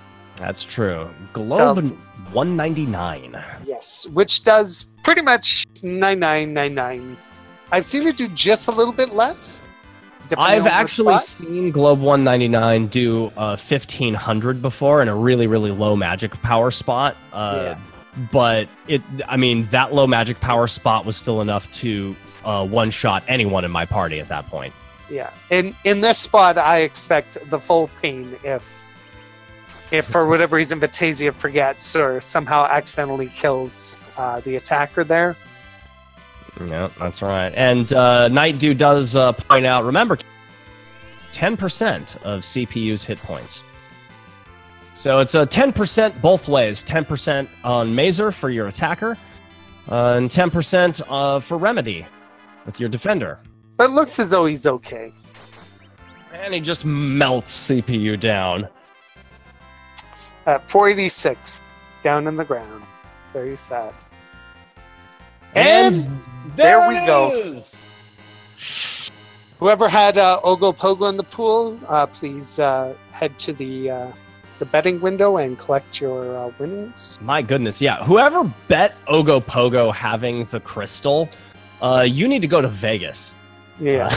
Because, good lord. So we're seeing a little bit of setup here now because it is go time. It is go time in Vitasia's stream. Oh yeah, he's probably been waiting for this point for the past hour. Absolutely. He's looking to what is he doing with Cecil right there? He's checking something. Neat Sky, can you go into a little bit about that? Yeah, absolutely. So again, he hasn't killed Cecil along the way. So I didn't see exactly what level he was, but Cecil has high agility. We want to nerf his agility. We can do that with the Curse Ring. We can also do that with the Dwarf Axe. So chances are he was just looking to see what his agility would be. Again, those magic numbers are 14, 28, and 42. For some reason, Fred Coughlin, who created the spreadsheet, can get into the math. But the math basically says if your agility is this, Zeromus will be slow enough, and you'll be able to get more turns relative to Zeromus' speed, which is what we want. So he equipped the Dwarf Axe, which reduces his agility by 5. He kept it on for the fight. Does that mean that he has to go through the entire fight with just the Dwarf Axe? No, absolutely not. So what he will do at this point, probably before he uses a crystal, because you just need to equip it into the fight, he should change to the crystal sword, and then he'll be good to go. I think he might just be waiting for his turn. As you can see, Kane has Avenger, but until the crystal is used, it does no damage to him. And shoutouts to Cyclone for switching us to Final Fight. Appreciate it. And the best part of the game, what sprite are we going to see? Oh, it's Wario, man. I'm gonna win! No, you're not, Wario. No, you're not. I have seen, I thought I saw a Waluigi-ness on someone's stream. Oh, that would be great. I'm not sure if it's in there. Again, it's one of the game's secrets, but as you can see, he has switched the Crystal Sword back onto Cecil, just doing a casual 45 hundo. The one thing to note with a 4-fighter party and 1 white mage, it will be really tough for him to nerf the Big Bangs. Muppets, can you just really briefly explain what nerfing Absolutely. the Big Bang? So, Big Bang is a very strange attack by Zeromus. Basically, it does anywhere between 1,100 to 2,200 damage to each individual in your party. However, there is an interaction with his magic power and any counters that he generates using nuke. You can generate a nuke counter by using any number of spells or items on Zeromus. Virus, nuke, silk web, slow, any of those things will actually generate an instantaneous nuke counter. And if that nuke counter happens close enough to when he uses Big Bang, it will reduce his magic power by half. And it'll make a Big Bang that used to do 1,500 to 2,000 do anywhere between 300 and 900, depending on your magic defense. Absolutely. The lowest I've seen a Big Bang do was 178. Yep, that's right. That's right. I've seen a 181 before. And just for everyone who's watching, Mecha Link has finished in 7th place with a time of 1 hour, 55 minutes, and 38 seconds. GG to Mecha Link. Another great runner and overall good person. Mm-hmm. And so in the Zeromus phase, just for illustrative purposes, the sprite does not change anything in regards to how the actual battle goes. Is literally just a sprite It's change. just silly. That's all it is. And oh, he's already in Meteor phase. I was going to explain the second phase, but we've already skipped by it. And it's a GG. Good game. That's Vitasia. That's the official time that Vitasia has just finished at. 8th place with a time of 1 hour, 56 minutes, and 31 seconds. His stream was a couple of seconds fast, but it's no big deal. Good game to Vitasia. Well run, well fought. Very quick Zeromus fight. Absolutely. That was like maybe 3 minutes. I didn't even have time. Mm-hmm. Hey, Vitasia, good game, man. Good game. How you doing? Man, that's rude. Really? That was not the reaction I expected. That's great. That's great. Vitasia, what when you say that's rude, go into a little bit about what your feelings are on this seed.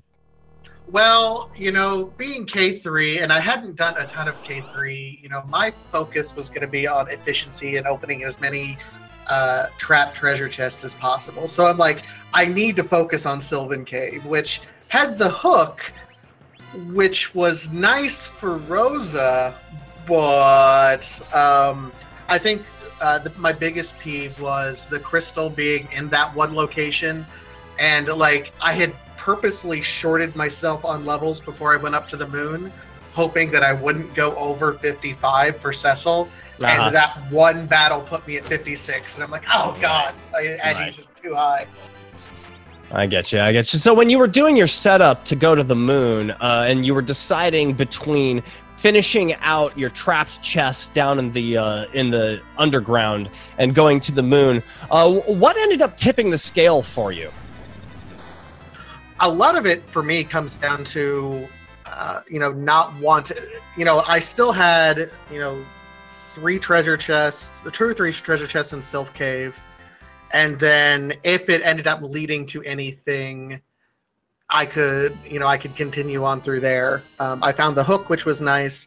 Most of it was I didn't want to have to get the big whale, go up there and get like jebaited. So I was like, let's clear out the area and go from there. I noticed in the middle of the seed for you, you grabbed some sirens pretty early, and before you did really anything else, when you had this party with Tella, you went over to the Dragon Egg Island, and you grinded to about level 36. Can you go into a little bit about why you decided to do a half grind at that point in time? Well, you know, one, I was happy with my, you know, Uber Melee party at that point in time. So I'm like, I'm going to give them some levels so I can kind of, you know, raffle stomp my way, you know, the summon monsters and things like that. But I didn't want to... Shout-outs to raffle stomp.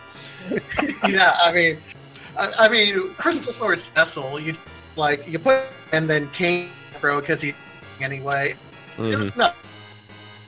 I wanted to enough where I could, you know, make pretty quick work of any of the summon bosses as I was going through there, but I didn't want to full commit to Tella quite yet. I wanted to try to find a real white mage, so to speak. I get you. Neat Sky, you have anything? Not really. Just like you know, having the crystal where it was. Just, you know, your thoughts on. I don't even know. I'm just all over the your place. thoughts on finding Ogopogo Crystal. Yeah.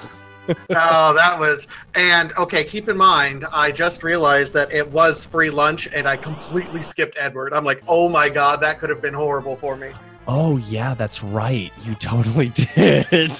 So that could have kind of set me on a wild goose chase, and I'm really, really fortunate that that didn't happen. That's a good point. That's a good point. So, Vitasia, any last words, any last phrases, kid-friendly, of course, that you want to use to kind of sum up your experience with this seed? You know, I haven't played a whole lot of K3 seeds because when it's in red on the website, I'm a little bit intimidated. But it's a lot of fun, and I think it emphasizes routing efficiency a little bit more than I think some of the lower Ks. So I really, really enjoy it. And I hope we can do some more K3s later. Absolutely, me too. Yeah, well, good game, man. 8th place is nothing to sneeze at in this group, and congratulations on a pretty well-earned finish there. Hey, I appreciate it. How's am I the first among the restreamed folks to Yes, sir. Yeah, you are. Oh man, I apologize to the viewers because that was, I mean, I'm not a pro player by any stretch, so... you know what? I got to tell you, Vitasia, it was a pretty decently clean run from all 4 of you guys up to this point. This is just a really rough seed. So good work and congratulations, and way to stick with it. All right, thanks so much, guys, and big shout out to Night Doom. 120 on this seed is just ridiculous. Yeah, my god. All right, thanks for joining us, Vitasia. Have a good night. All right, take care, everyone. And just for everyone at home, Big Dunka has finished in 9th place with a time of 2 hours, 2 minutes, and 1 second. Shout out to Big Dunka. He's pretty good. He's created a pretty decent tracker himself that is used, especially with these new K3, K4 layouts. It shows you basically where you've been and where you need to go. So I've used it a couple of times. It's pretty good. So it looks like all 3 of our remaining runners are in the subterranean, which is where they're going to need to be, apparently. Yeah. So we're looking at a pretty tight finish for the last 3 here. Yeah, absolutely. It could be any of them. Supremacy is just finishing up. Where was he? He was just at a plague spot there. Oh, that's a Wyvern spot. Or Wyvern. That's that was Wyvern spot. Dipwood has just finished in 10th place with a time of 2 hours, 3 minutes, and 1 second. Yeah, and on a K3 seed, 2 hours is a decent time. Like one, you know. Yeah, good game to everyone who's finishing. This is K3 is always has the potential to be super, super unkind. Well, especially like here, let's reward you by having you basically dig right down to the bottom of lunar subterranean to get what you need. So render the pass basically obsolete. Now, down in Supremacy's stream, we see him use silk webs on D-Mist. So D-Mist's script is 3 attacks and then turn to Mist. If you slow that down, you get a lot more shots in on D-Mist before he turns into Mist, and you have to sit there and wait for a while. It'll actually speed up the whole thing by a considerable amount of time if you work that slow life. I did not know that. Good to know. Also, a very smart speedrunner told me when you're in where Neon Gray is, when in doubt, always go right. So. Yes, that's right. I just wanted to throw that out there for the fans in case people didn't know. And Neon Gray entering the Ogopogo spot. And seeing CPU and going, okay, this has got to be it. Please don't make me go back and do Twin Heart, basically. This has got to be it. Please let it be it. Yes. I don't want to go back to Dark Elf Cave because that will make me a very sad panda. Yep. And again, all these runners are really good runners. I don't anticipate any problems here with the CPU fight unless, again, he accidentally kills both attacker and defender and then all bets are off. I see for some reason on Supremacy side, he berserked Edge just before this coldness came off. So I think he was trying to get ahead, trying to do some swag. He went for the swag jump there too, to see if he could get that jump off before Now Get Ready to Fight came up. The classic Chocobo against CPU, 240. Nice. 240 hype. That's I think right near the top of the range. I think you're right. I think it is.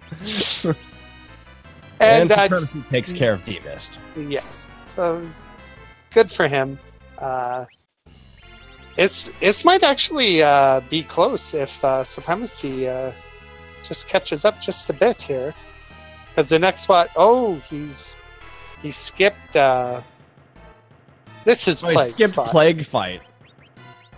Really? I mean, it's Dark Imp, so it's pretty much free. This is where I think, especially in these K3 seeds, knowing which bosses you've fought against can definitely help you know who's left. And at this point, you should know that it's not difficult bosses left. You know, Wyvern's been down, Golbez is down. You know, Dark Imps at this spot, at this point in the game, is pretty free. Yeah. And Neon Gray is now just thinking, he's like, please be Imagine the celebration when you see that crystal. He's like, yes, I don't have to go. I don't have to go backwards. And now it's prep time. Yeah. So we're gonna see. His Cecil is level 63. So, Ooh, where is he going? going back to save, I think. Oh, It's he's a really safety play. It's a safety play. It would, personally speaking, not a play I would make. Even at level 63, I'm going to take my chances. Honestly, this is a confidence play to me. If you don't have confidence in your ability to get high level Cecil, then you're going to want to go back and save so that you don't lose all that progression, have to do the CPU fight and all that stuff all over again. Even though you know where the crystal is, that's still a significant time loss, and I do understand that. But that is a play that you make if you're just not confident in your ability to really get after it in the Zeromus fight. Hopefully, Neon Gray will see just how, like a hot knife through butter, you can go through that fight and maybe gain a little bit more confidence in dealing with a faster Zeromus. He seems worried about the agility for some reason, and I don't think he has reason to worry. Like 32, 37, at that point, you might as well just go. You've got 4k HP. Right. Right. I mean, at this juncture, the hit point totals that you're looking at, you can eat almost 2 full-powered Big Bangs and still have 3 people standing at the end of the fight. So I don't think you should be too worried in this scenario, but I do understand wanting to make sure that you finish and make sure that you do it as reliably as possible.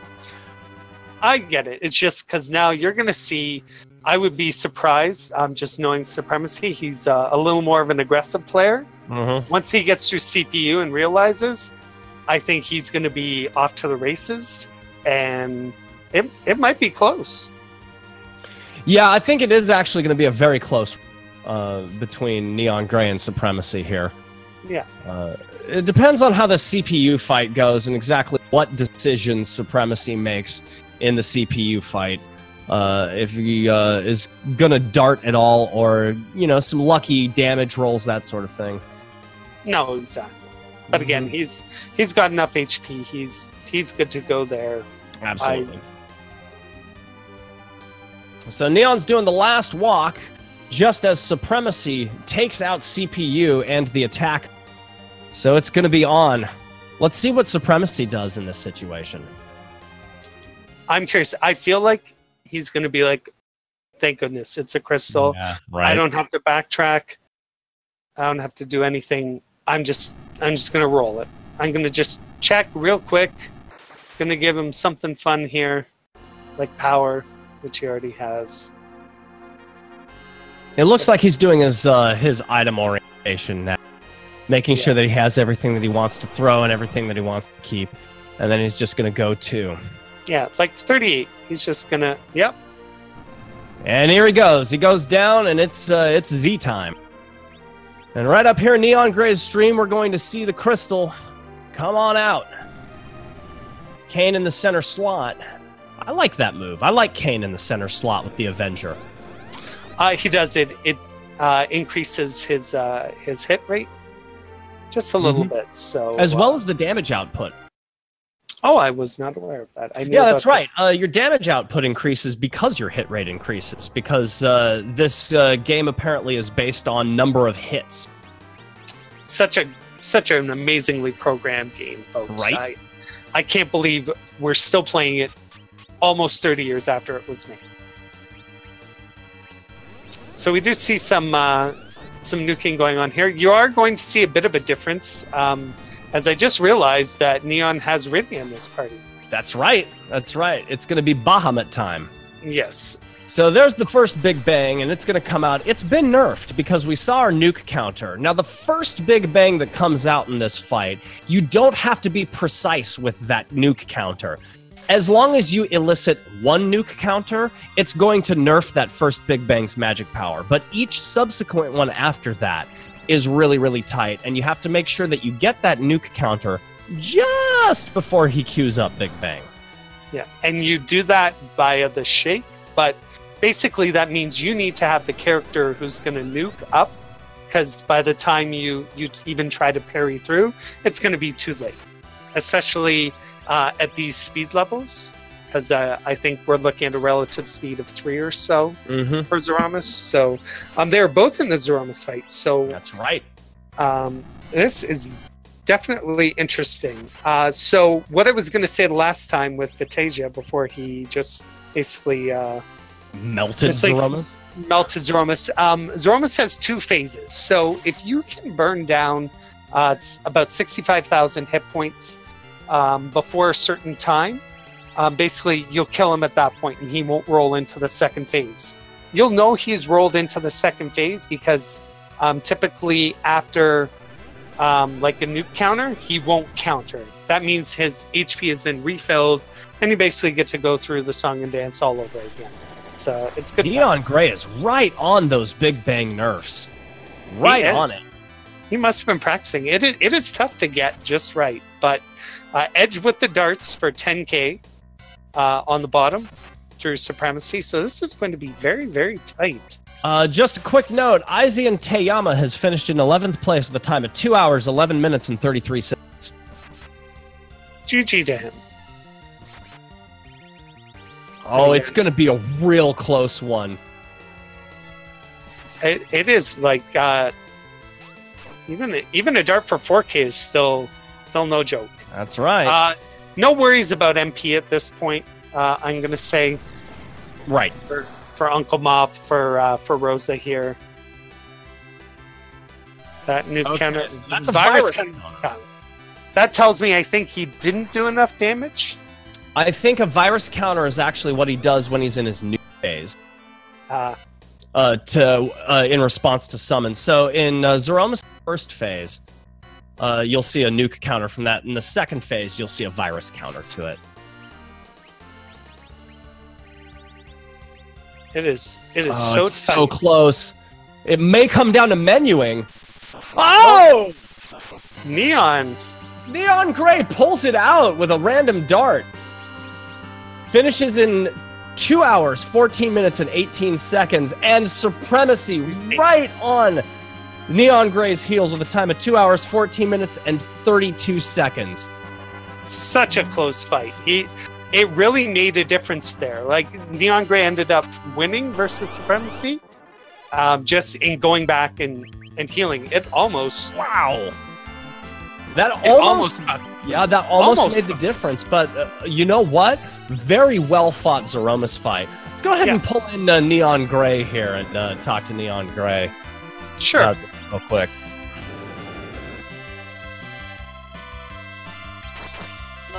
Fan away. Hello, Neon Gray. Hello. Oh, hello. Wow. How about that? What a Zeromus fight. Yeah. That was very, very well done from start to finish. Tell me a little bit about that. Well, I was pretty confident going in, a little bit worried because Cecil was kind of getting high up from all of those fights, but, you know, with the Avenger there, it's really easy to go, you know, Drain Sword into Crystal, then into Avenger. So you do get the stat hit from that. So I knew he would be good. I knew Zero wouldn't be too fast. Yeah. And from there, you know, just trust my levels, trust all of that loot from all of those treasures, and I'm mostly impressed all my nerfs went off. Yay! Well, your nerfs were spot on, as a matter of fact. We were commenting on that through the fight. You made a decision once you got the crystal to go back and save. Can you tell me a little bit why you decided to do that? It was a little less to save and a bit more to use a cabin. Okay. Because I could have used some items there to heal up. At that point, though, I'm thinking, I don't know where anyone else is. We've been going long enough that it's probably close. But at that point, I don't want to drop the ball. I'm getting high up on Cecil especially, so I don't want it to go wrong there. Yeah, you had a pretty high level Cecil.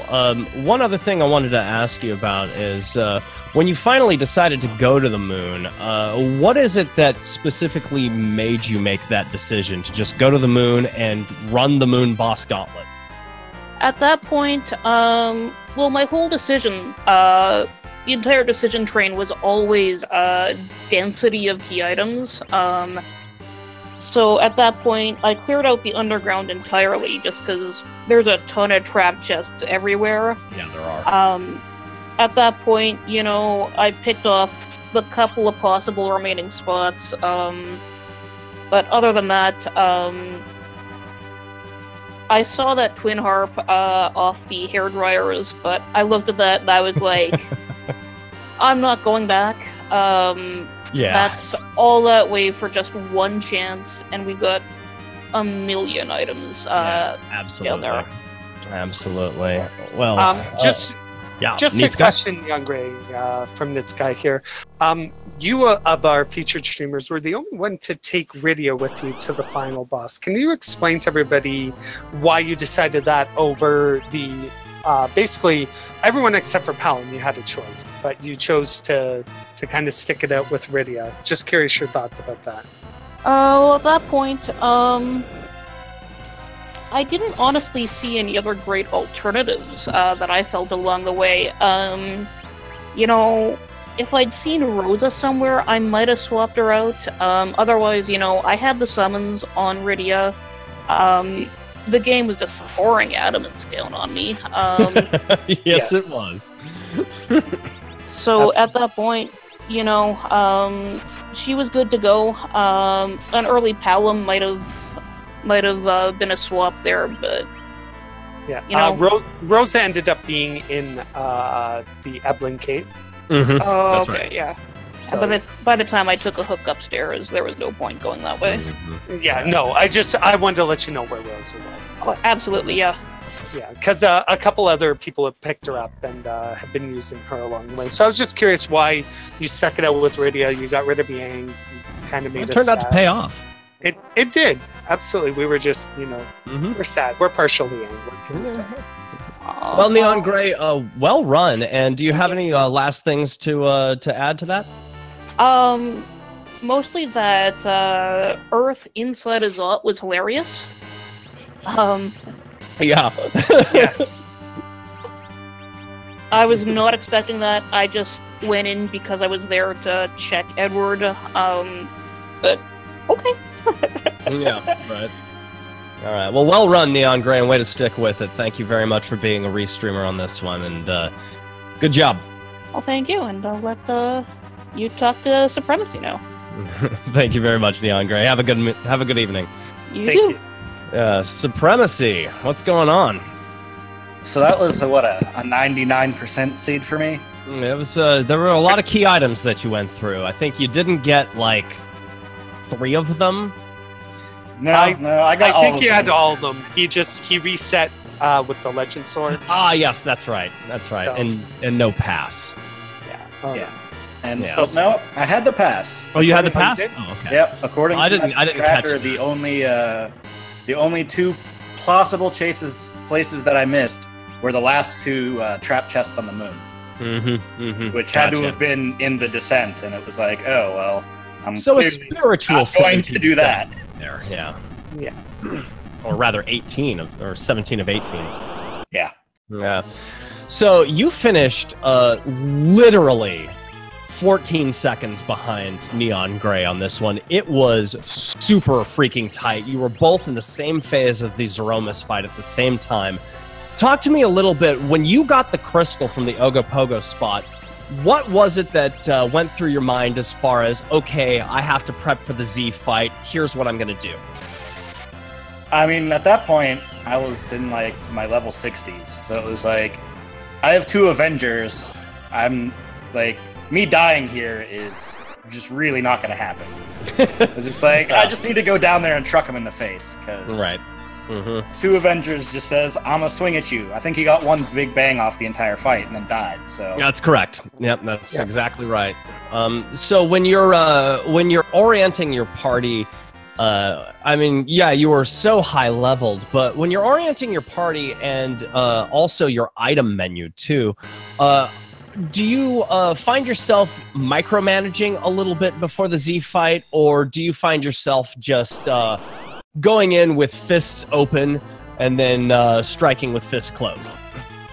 Well, that time I wanted to make sure that I actually had a spot in my inventory to unequip my sword and equip the Avenger. Because earlier I tried to do that and realized I didn't have an open spot. So I was like, okay, let me make sure I actually have a spot to do this.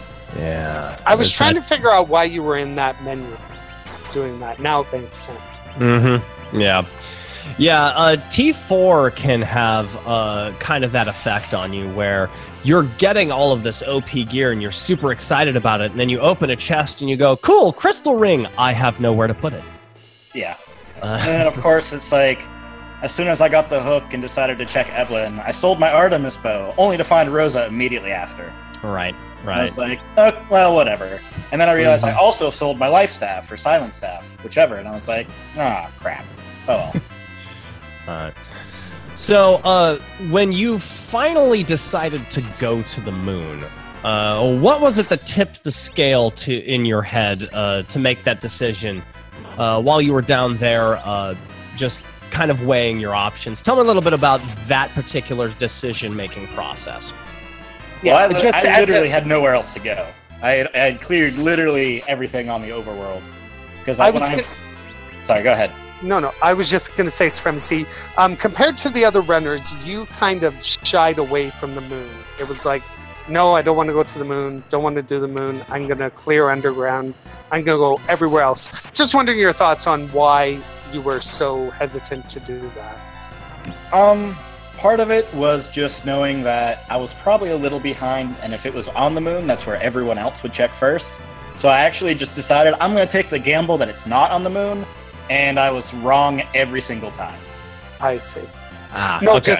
I just noticed at some points, like, Neon Grey was on the moon, and Vitasia was on the moon, and you had the opportunity, and you were just like, no, I'm gonna, we'll bust through Sealed Cave here, and maybe it'll be that. I'm just curious your thoughts, because I'm sure people are out there trying to figure things out for themselves. Mm-hmm. Yeah, for anyone watching, don't route like I did. That was just gamble after gamble that did not pay off at all. Well, there's no reason I should have checked Zot. I should not have checked Upper Babel ever. Like, I checked the Giant before descending the moon. Like, I should not have done any of those things. Oh, and when you say you shouldn't have done those things, why specifically, if you don't mind my asking, if you are indeed giving advice as counterexample, like, what is it about those decisions that you're identifying as decisions that you probably shouldn't have made? It's just a lot of time lost for a single chest, and if it has the item, then yes, it's a good gamble and it pays off, which is what I was hoping would happen. But the odds are not in your favor of it actually being there, because it's going to be in the more item-dense locations. Right. When the moon's got like 15 or 16 different items that it could possibly have, that's probably the better play overall.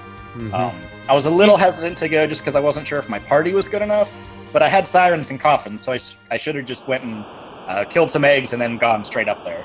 That I would have probably finished at least 30 minutes sooner. It's okay. It might have been, a genius move if the crystal was in the lunar path.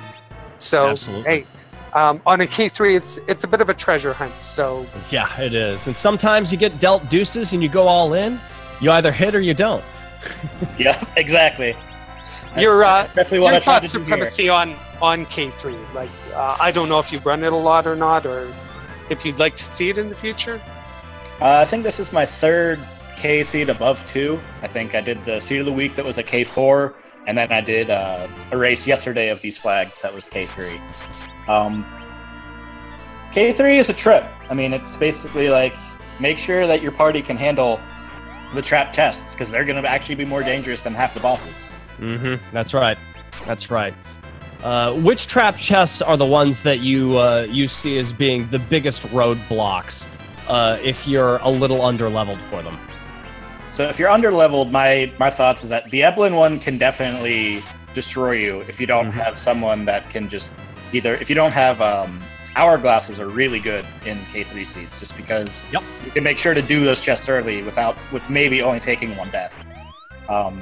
The 6 spirits in Sylph Cave can definitely take you for a loop if you don't have good magic defense. And then when you go to the moon, you just have to be able to kill the moon stuff. So yeah, right. I mean, those you better be ready to fight anything at that point. I know I lost a few seconds. The 14 seconds that night Neon beat me by was probably because I had to let my dog out and in. So I'm not too upset about that. If you saw me randomly pause for a few seconds, it's because I had to take care of my dogs. Understood. Understood. All right. Well, Supremacy, any last words? No. GG to all the runners and everyone that might still be running, and it was fun.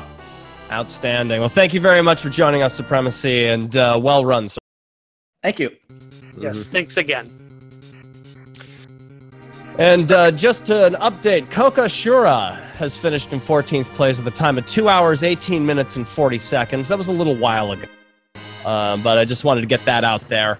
As we look at Great White Hope, who's just found the crystal, and Great White Hope is actually going to go back to the save point and save as well. Interesting thoughts there. Hopefully, he only has a tent. Only got a 10, but that's okay. That's okay because, and this is for all of the runners out there who are watching this, when they're getting ready to do this Zeromus fight, you don't have to heal before the Zeromus fight. You actually begin the fight at full hit points and full magic points, regardless of what your current status is. Which I believe GWH does not know because he just the tent. Yeah. So we've got a save down there, and that save is definitely a safety save that we've seen a couple of times now. Not by Supremacy, but definitely by Great White Hope and by Neon Gray. Yeah, no, absolutely. So I didn't see what levels Great White Hope was at, but I assume at this point it should not... I believe early to mid-50s. Yeah, so shouldn't be a problem. The lowest I've taken on Zeromus, and actually one was just the last seed I recently did. Yang was my highest character at 43, and everyone else was at 42. So that was exciting for me. God, 42. Ugh. Yeah, it was. Well, it was just sort of a. It was that really weird seed that I posted about. I was just kind of sitting bawling about it. I still had the game running, so I was like, all right, well, let's see how this plays out, because I've been able to grind up to about 42, and I was like, well, you know, let's take one run at it, and it wasn't nearly as difficult as I thought it was going to be. So yeah, that's the thing. If you know how to nerf Big Bang and you know what you're do, if you've got the know-how, you can do this fight at a very low level. It is actually quite possible. Yep, I had what did I have? I had 3. I had Yang, I had Cecil, I had Kane, I had Palom, and I had Porum. I had the twins. Oh, wow. So yeah. Wow, so a full-powered Big Bang was going to wipe you out big time. Yeah, so I needed to be really tight on those nerfs, which I was, thankfully, and I think only at the end, I think Porum was just having a nap at the end. Oh, wow. He's not at early 50s. He's in mid 60s for levels. I'm just, okay. I'm just noticing the hit point totals right now. Kane's got 4,633. Oh yeah. So this should, like, if Food takes a nap, it's not nearly as bad. Yeah, this is gonna be a 3-fighter GG, right? Yeah. Which, hey, nothing wrong with that. And so far, no one else has finished. So it could be a top 15 finish. Also very important, you notice how Great White Hope just stopped there for about a second. If you actually perform that action too soon, for whatever reason, I'm not sure the reason why, but it will miss or it will not hit. It's like he's not activated.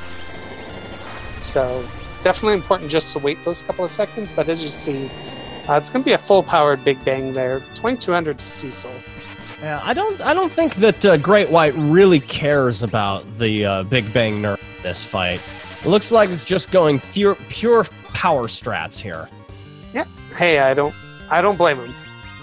Well, with 2 Avenger swords, that'll get the job done. And Berserk.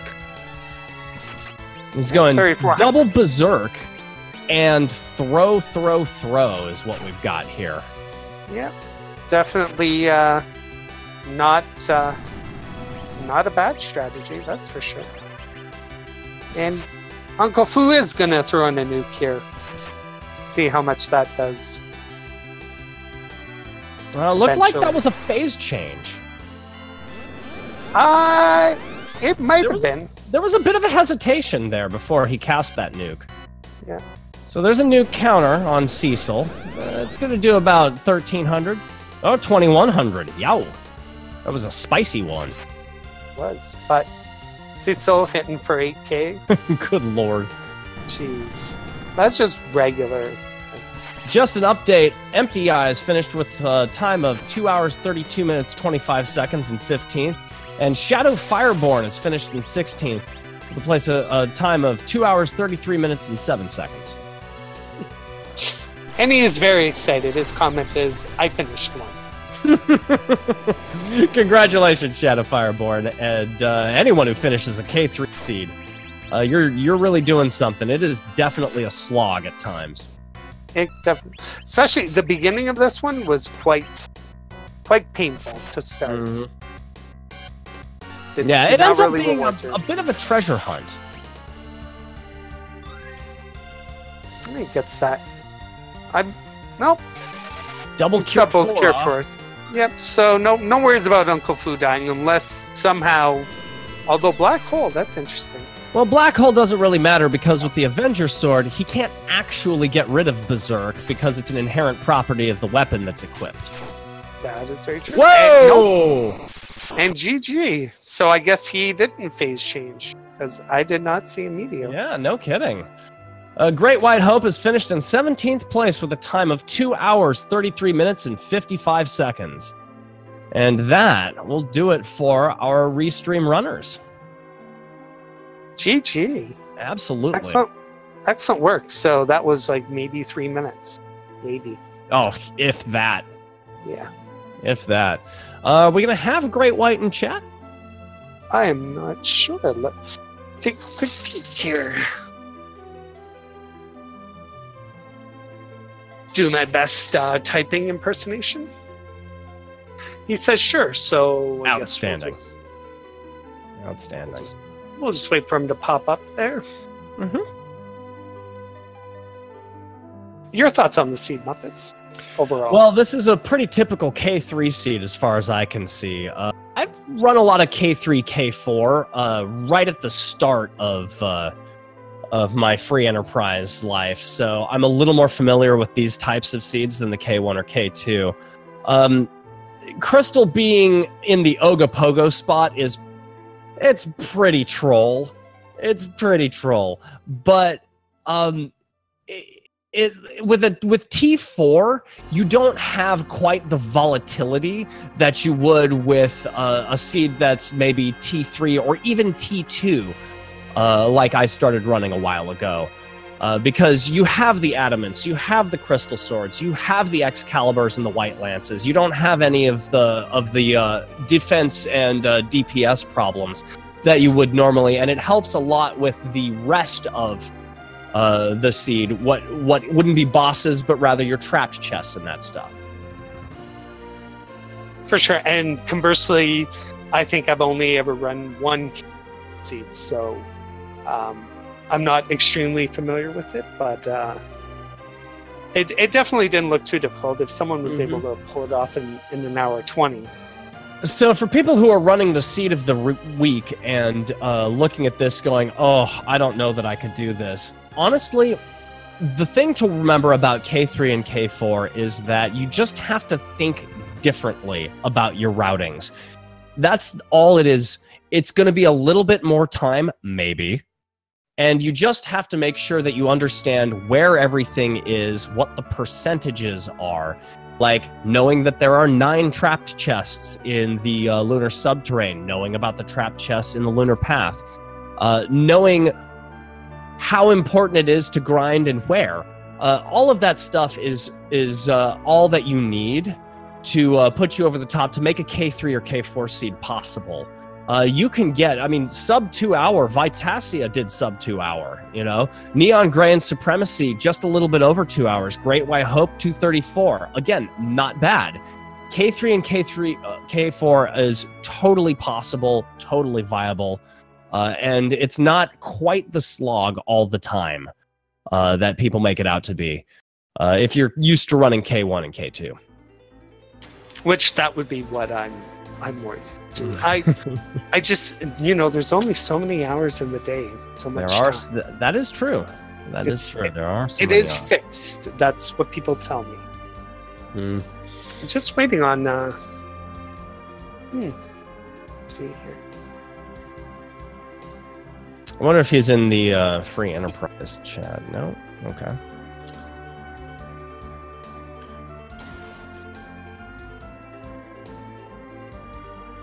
I think Natara's helping him out. Got it.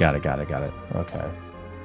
Neat Guy, if since you are kind of a K1, K2 runner that looks at K3 and goes, "Ugh," what is it specifically that you look at as far as these flags that makes you kind of cringe a little bit? What is it in your mind that you would worry about as a runner that would make you a little reticent to go towards K3 or K4?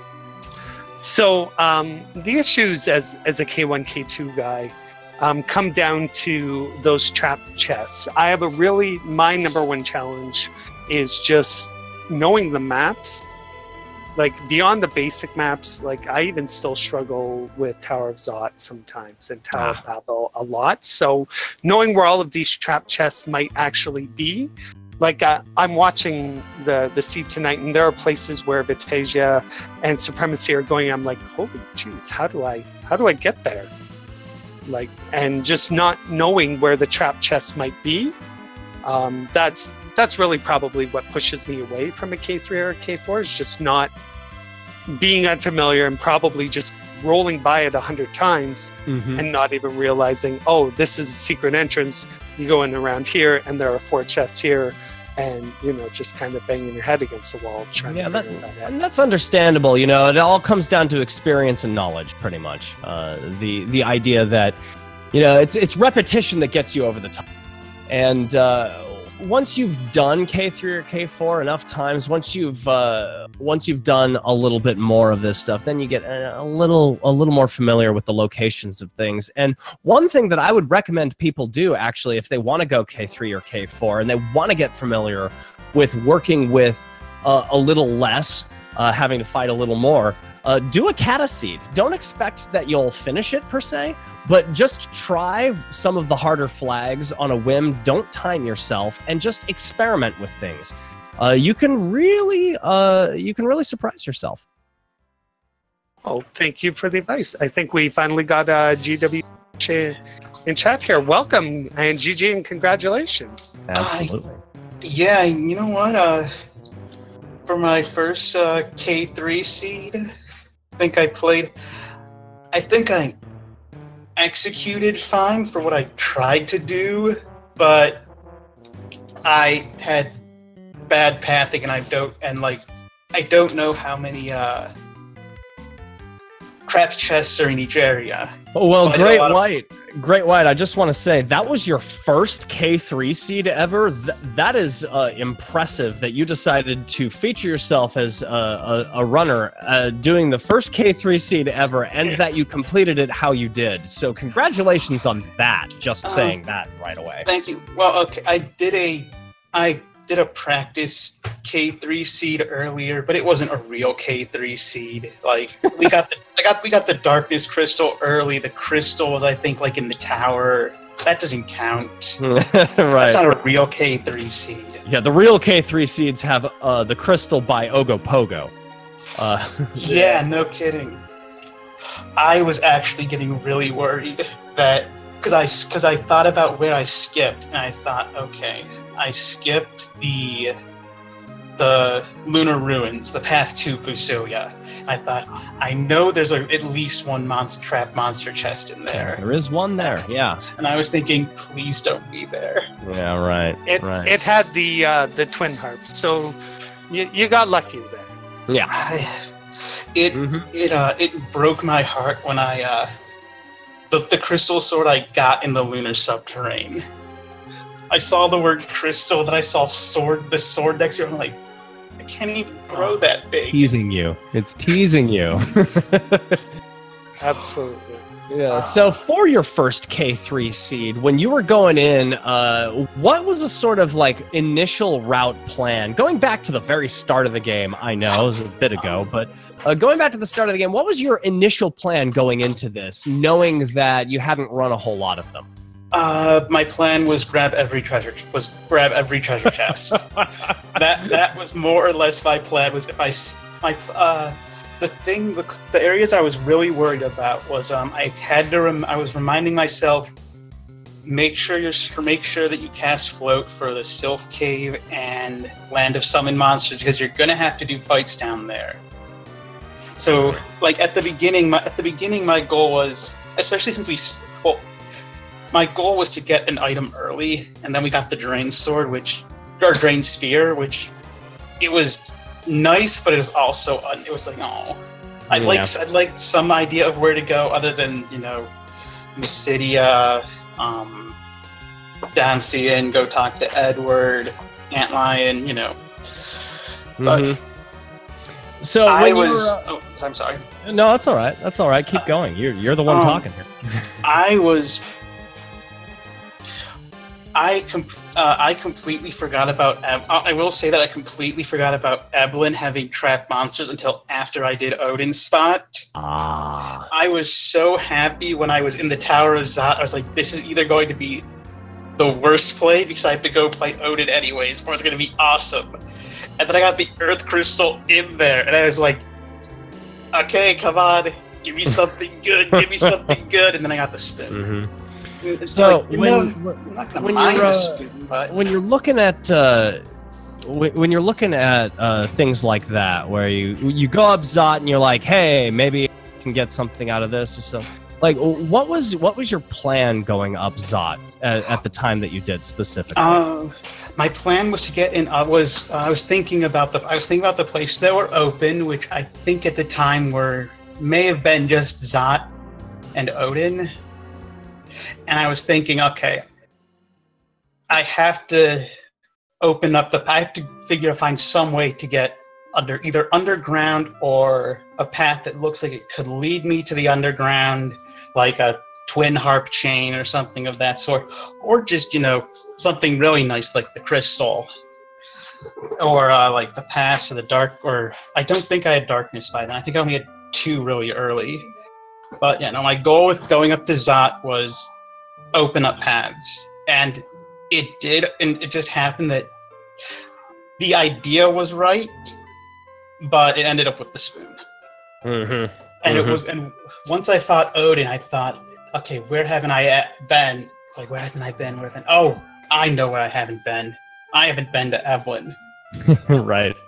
On the bright side, by taking so long to actually get to Evelyn, I at least thought, okay, I know that I don't have to go anywhere else up here unless I find the twin harp. Because are there any trapped monster chests in the magnetic cave? No. I didn't think there were. I didn't think there were. Which is also why I was getting confused about as we were getting closer and closer, running out of chests in the lunar subterrane. I was thinking, totally. I don't think there's anything in there, so did I miss something in the Sylph Cave? Did I miss something in the Land of Summon Monsters? Needs guy? I was just going to say, for your first K3 seed, 230 is definitely no slouch. Did you enjoy your first real K3 seed? It was a blast because the last 2 times I've played Free Enterprise, I got bodied by Zeromus, and this time I was just able to destroy him. Finding 2 Avengers helped, even if I would have liked, the crystal from Bahamut. Yeah, you melted him. We actually saw a lot of power leveling from all of the restreamers today. I mean, that's what happens when you have to fight every chest until you hit the Ogopogo. That's what's gonna happen. You're going to power level and I did learn something because it had to have been a glitch. My fight with the Plague Fiend and Leviathan spot. Mm-hmm. What I'm guessing happened, and maybe someone more knowledgeable about Final Fantasy IV would know this, but my guess is that Kain was the next in line to die, but because he was in the air, he couldn't, which is why a bunch of my characters got their attacks off with well after 0-0, with 0-0 on the clock and ticks clearly going by. Yeah, when that happened, actually, I remember saying, I'm not really certain how jump interacts with count right now. I figured Kain wasn't going to die, but I didn't think that it would happen to keep everyone else alive and let them live. That'll be an interesting question to pose to the free enterprise gurus, how count interacts with jump, etc. I don't even know if that's necessarily a free enterprise thing, or if it's as much as it's just, because you're going to have Kain when you fight Plague Fiend normally, too. Oh, sure. But I suppose that by then he will melt a lot easier than he does in Leviathan's spot. Mm-hmm. Yeah. Perfect. Any final thoughts, BWH?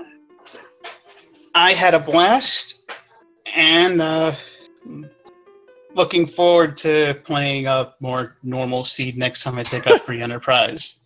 I'd like to pick up treasure chests and not have to hope that the crystal's in them.